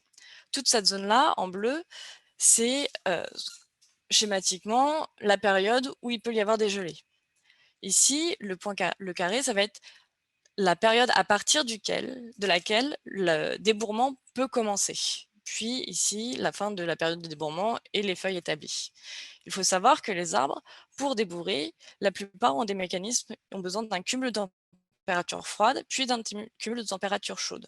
Cependant, avec le changement climatique et les hivers plus doux, on peut avoir 2 phénomènes qui peuvent se produire.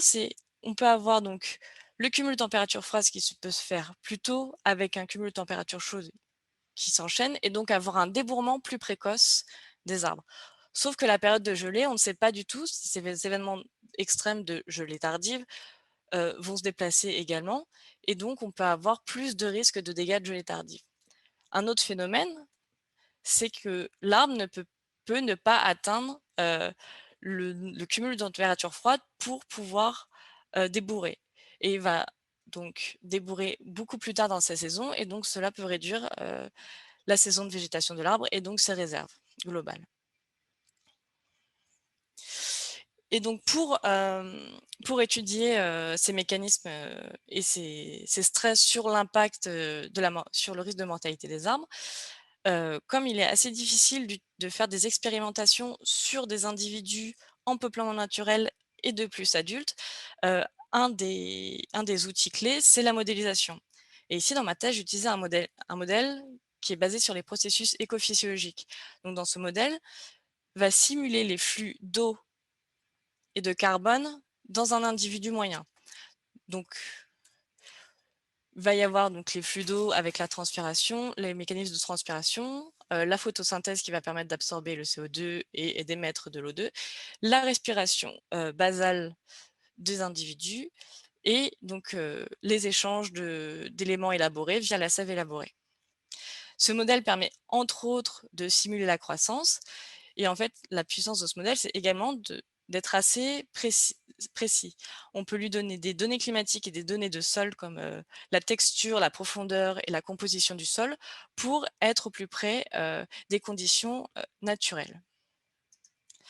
Et dans ma thèse, donc, avec cet outil, j'ai cherché à répondre s'il était possible d'expliquer les variations de mortalité à l'aide d'un modèle basé sur les processus, si la combinaison du stress de sécheresse et de dégâts de gelée tardive affecte le risque de mortalité, comment les différences physiologiques entre espèces peuvent jouer sur la différence des réponses de ces espèces face au changement climatique, et quel est le rôle de la variabilité individuelle dans la réponse à ces stress. Donc je me suis d'abord étudié quels étaient les mécanismes déclencheurs de la mortalité pour le hêtre, une espèce modèle, dans la marge sud de distribution. Donc ici, vous voyez la hêtraie de la Massane.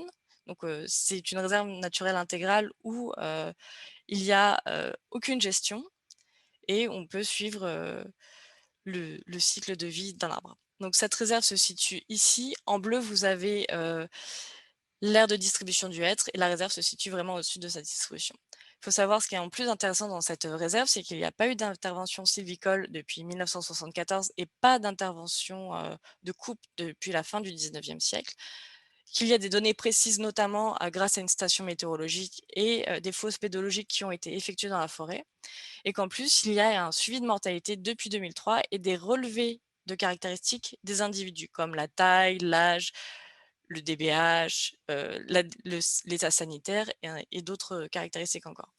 Et donc pour cette étude, j'ai utilisé une cohorte de 4300 êtres. Et parmi ces 4300 êtres, il y avait environ 1000 êtres qui étaient morts. Donc ici, vous avez une carte de la réserve intégrale avec les individus en bleu qui sont vivants à la fin de la période, donc 2017, et les individus en rouge qui sont morts à la fin de la période d'études.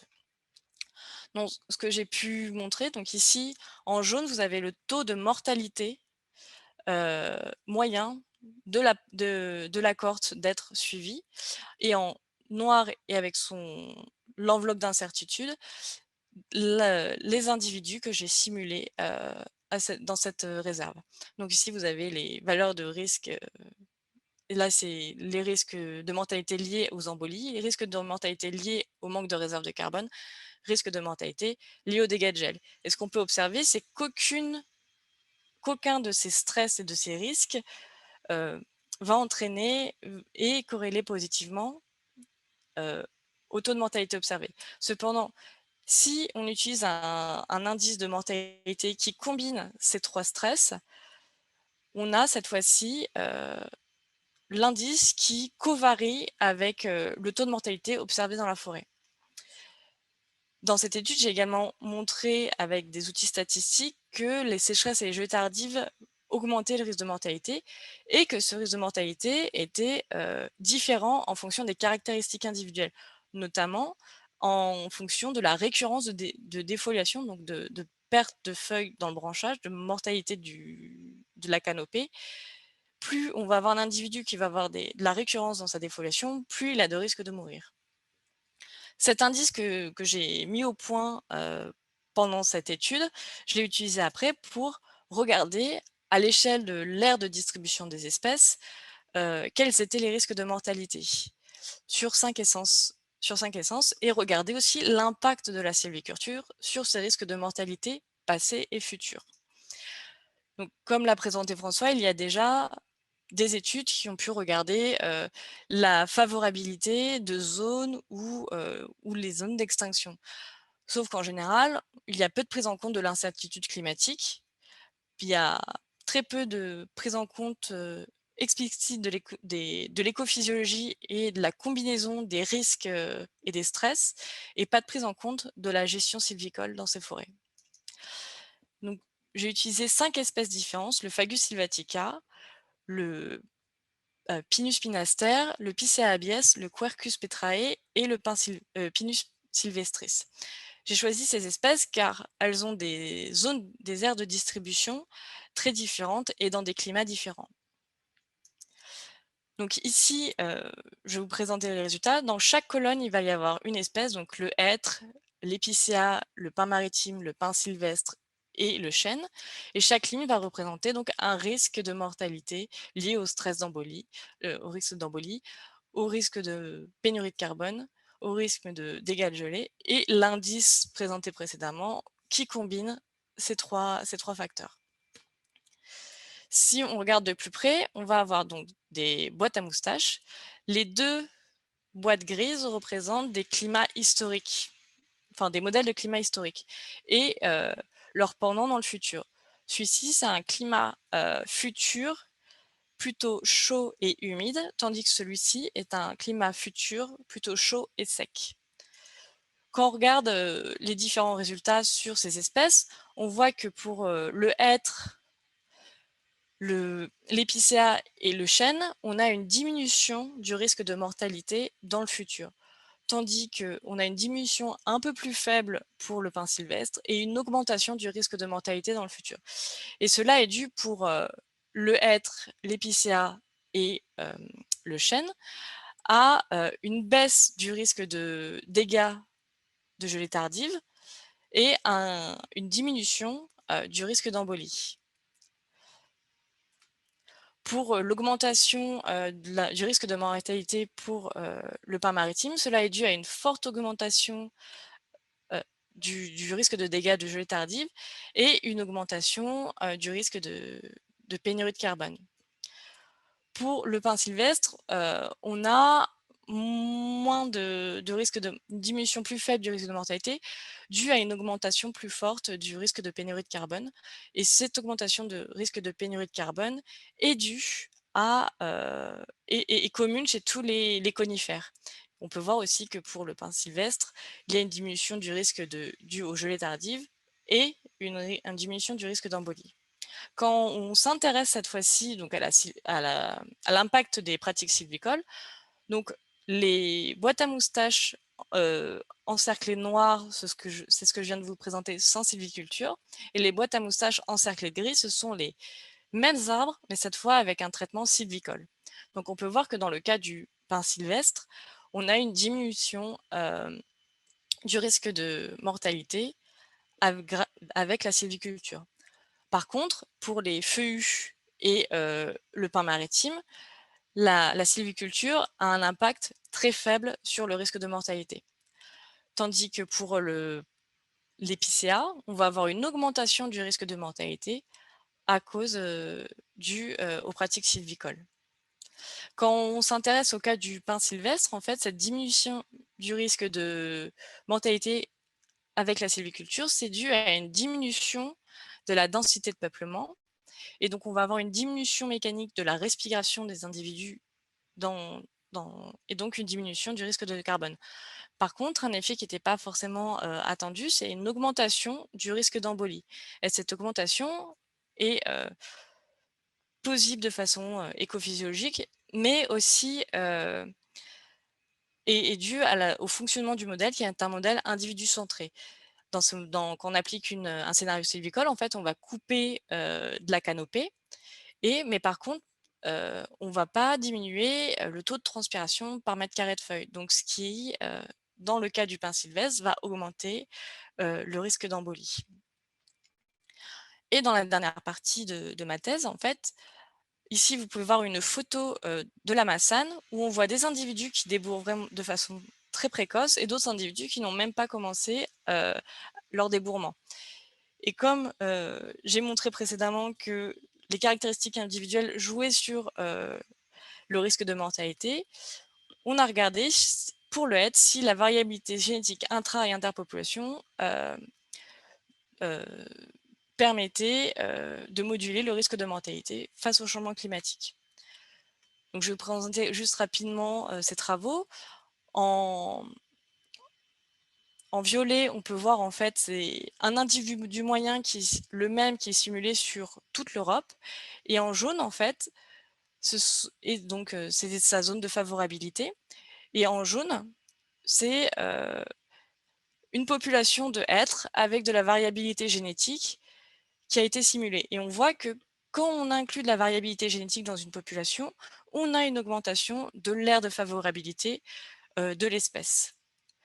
Quand on regarde avec le changement climatique, on voit une expansion dans la zone est de la favorabilité pour un individu moyen, et on a toujours cette zone où les individus, enfin le peuplement avec la variabilité génétique va être va avoir une zone d'expansion de favorabilité. Et ce qui est intéressant aussi, c'est de voir que dans les marges sud, où on va avoir un taux de mortalité plus fort avec le changement climatique, il y a quand même des individus dans les peuplements où il y a une simulation de variabilité génétique qui restent vivants en fait. Donc on va avoir une augmentation aussi une baisse du risque de mortalité avec de la variabilité génétique. Et c'est encore plus marqué avec le scénario où on a une augmentation encore plus forte du CO2 dans le futur. Donc, juste quelques conclusions pour finir.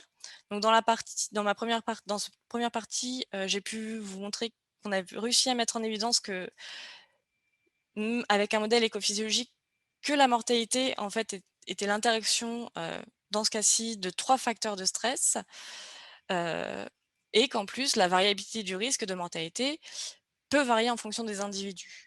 Dans la partie 2, donc j'ai pu montrer et cartographier les risques de mortalité et leurs déterminants physiologiques pour 5 essences différentes avec ce même modèle, et montrer que la sylviculture peut avoir une influence ambiguë sur ce risque de mortalité. Pour les feuillus, en plus, on a pu montrer qu'il y avait un effet fertilisant plus fort du CO2 que pour les conifères. Et dans la troisième partie, pu montrer que la variabilité génétique permet d'atténuer le risque d'extinction locale et augmenter l'aire de favorabilité des espèces. Je vous remercie de votre attention.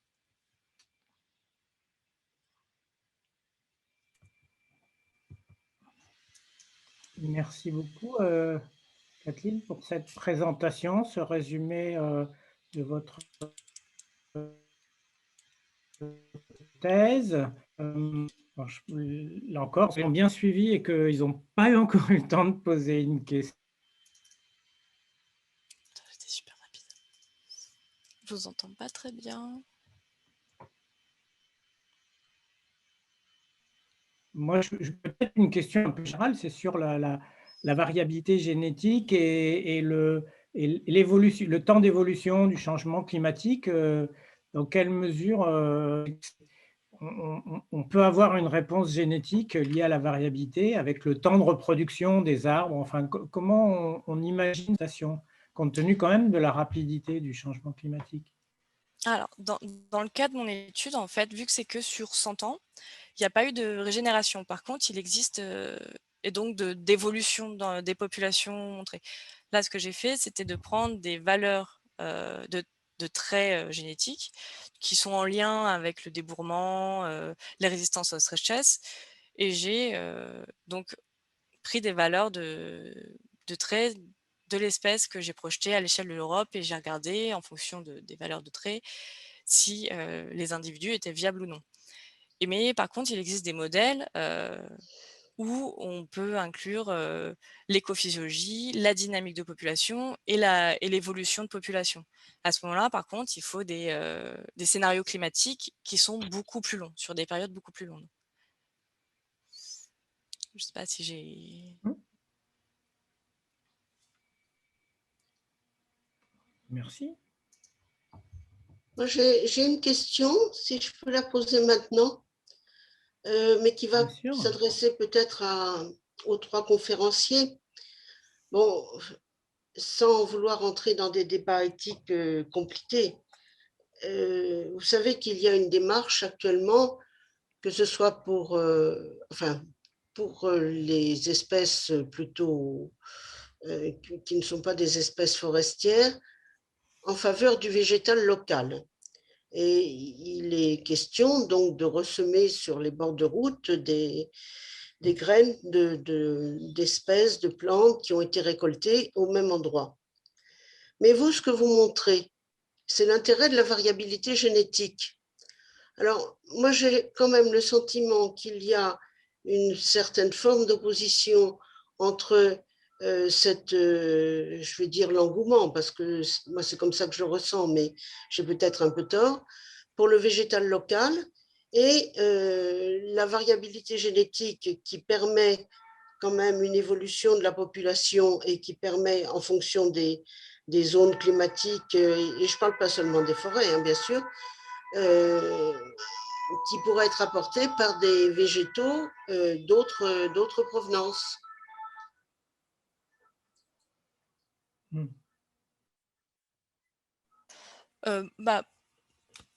Pour moi, est-ce que j'ai pu voir pour l'instant sur cette troisième partie de thèse où j'ai pris en compte la variabilité génétique, j'ai l'impression que quand même il y a déjà une pression de sélection qui se fait depuis un moment sur les forêts et donc sur les individus. Et pour moi, je pense qu'il faut donner sa chance à la sélection naturelle et donc à l'adaptation locale de se faire en fait.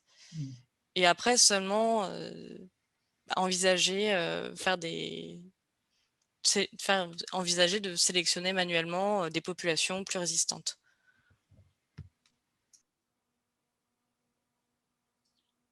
Oui, je ne parle pas forcément de sélection manuelle, je parle d'introduction. Et est-ce que je peux aussi poser la question de la dispersion finalement? Est-ce que la dispersion de graines de forêt contribue aussi sur un temps un peu long à déplacer le fond génétique, quoi? Autrement dit, est-ce qu'un arbre peut envoyer des graines, par intermédiaire des oiseaux, j'imagine, ou autres, à 20-30 km au-delà de sa zone?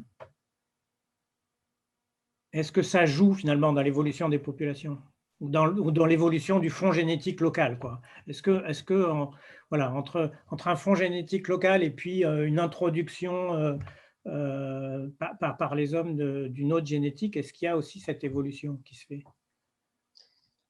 Je crois que François voudrait répondre aussi. Oui, alors deux choses. La première sur la diversité génétique, alors je ne connais pas toutes les espèces, mais dans le cas des arbres, ce qui est clair, c'est que l'essentiel de la diversité génétique est à l'intérieur des populations. Donc en fait, c'est vrai qu'on a déjà beaucoup de diversité à l'intérieur des populations. Et alors, je rebondis sur ce que vient de dire Kathleen, que effectivement les populations sont adaptées. Elles sont issues de sélection naturelle récurrente, pas au sens amélioration, mais forte. Ça ne veut pas dire, alors ça c'est pas forcément intuitif, mais c'est réponse à la sélection, ça ne veut pas dire perte de diversité dans ce cas-là. Et je pense qu'elle a montré une très belle illustration sur la Massane, où on a des arbres précoces et tardifs.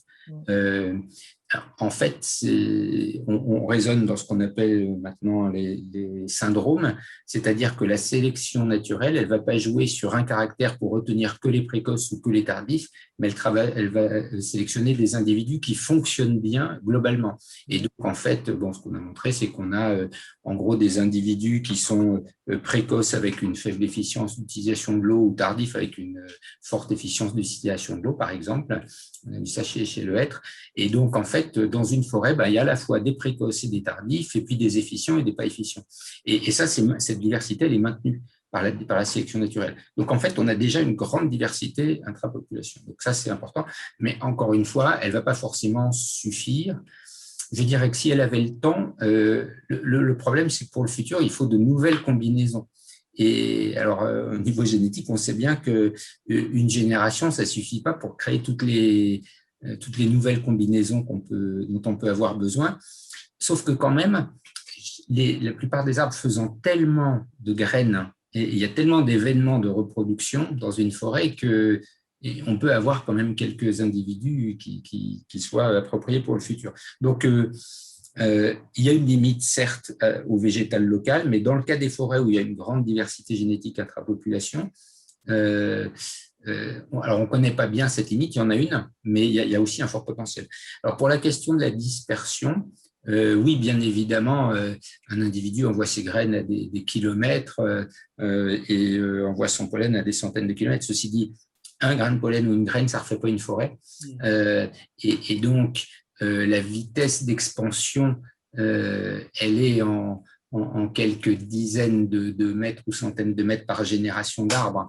Une génération d'arbres, on est déjà en 2100, donc on est dans un scénario climatique complètement différent. Donc, la dispersion en elle-même va permettre des événements ponctuels de dispersion, certes, mais pas forcément de migration de population, dans le cas des arbres.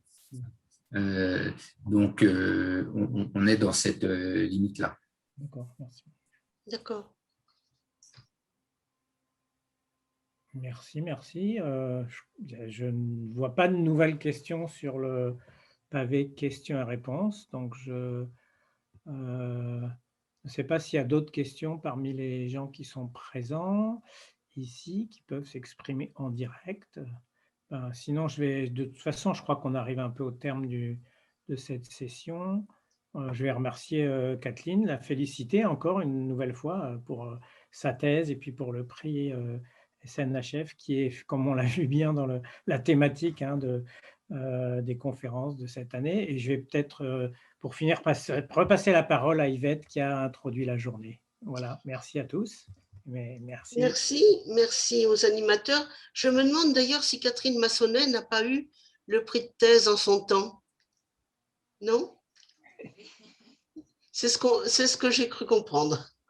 Bon, ben c'est bien, on a 2 lauréates sur le même sujet. Bon, mais écoutez, je vous remercie tous de ces exposés qui étaient très clairs et très intéressants. Et je vous donne rendez-vous à la semaine prochaine pour une vision maintenant de ce changement climatique, de l'effet de ce changement climatique sur les cultures. Merci à tous les auditeurs, merci aux conférenciers, merci aux animateurs et donc à mardi prochain. Au revoir. Merci, au revoir. Au revoir, merci. Merci, au revoir.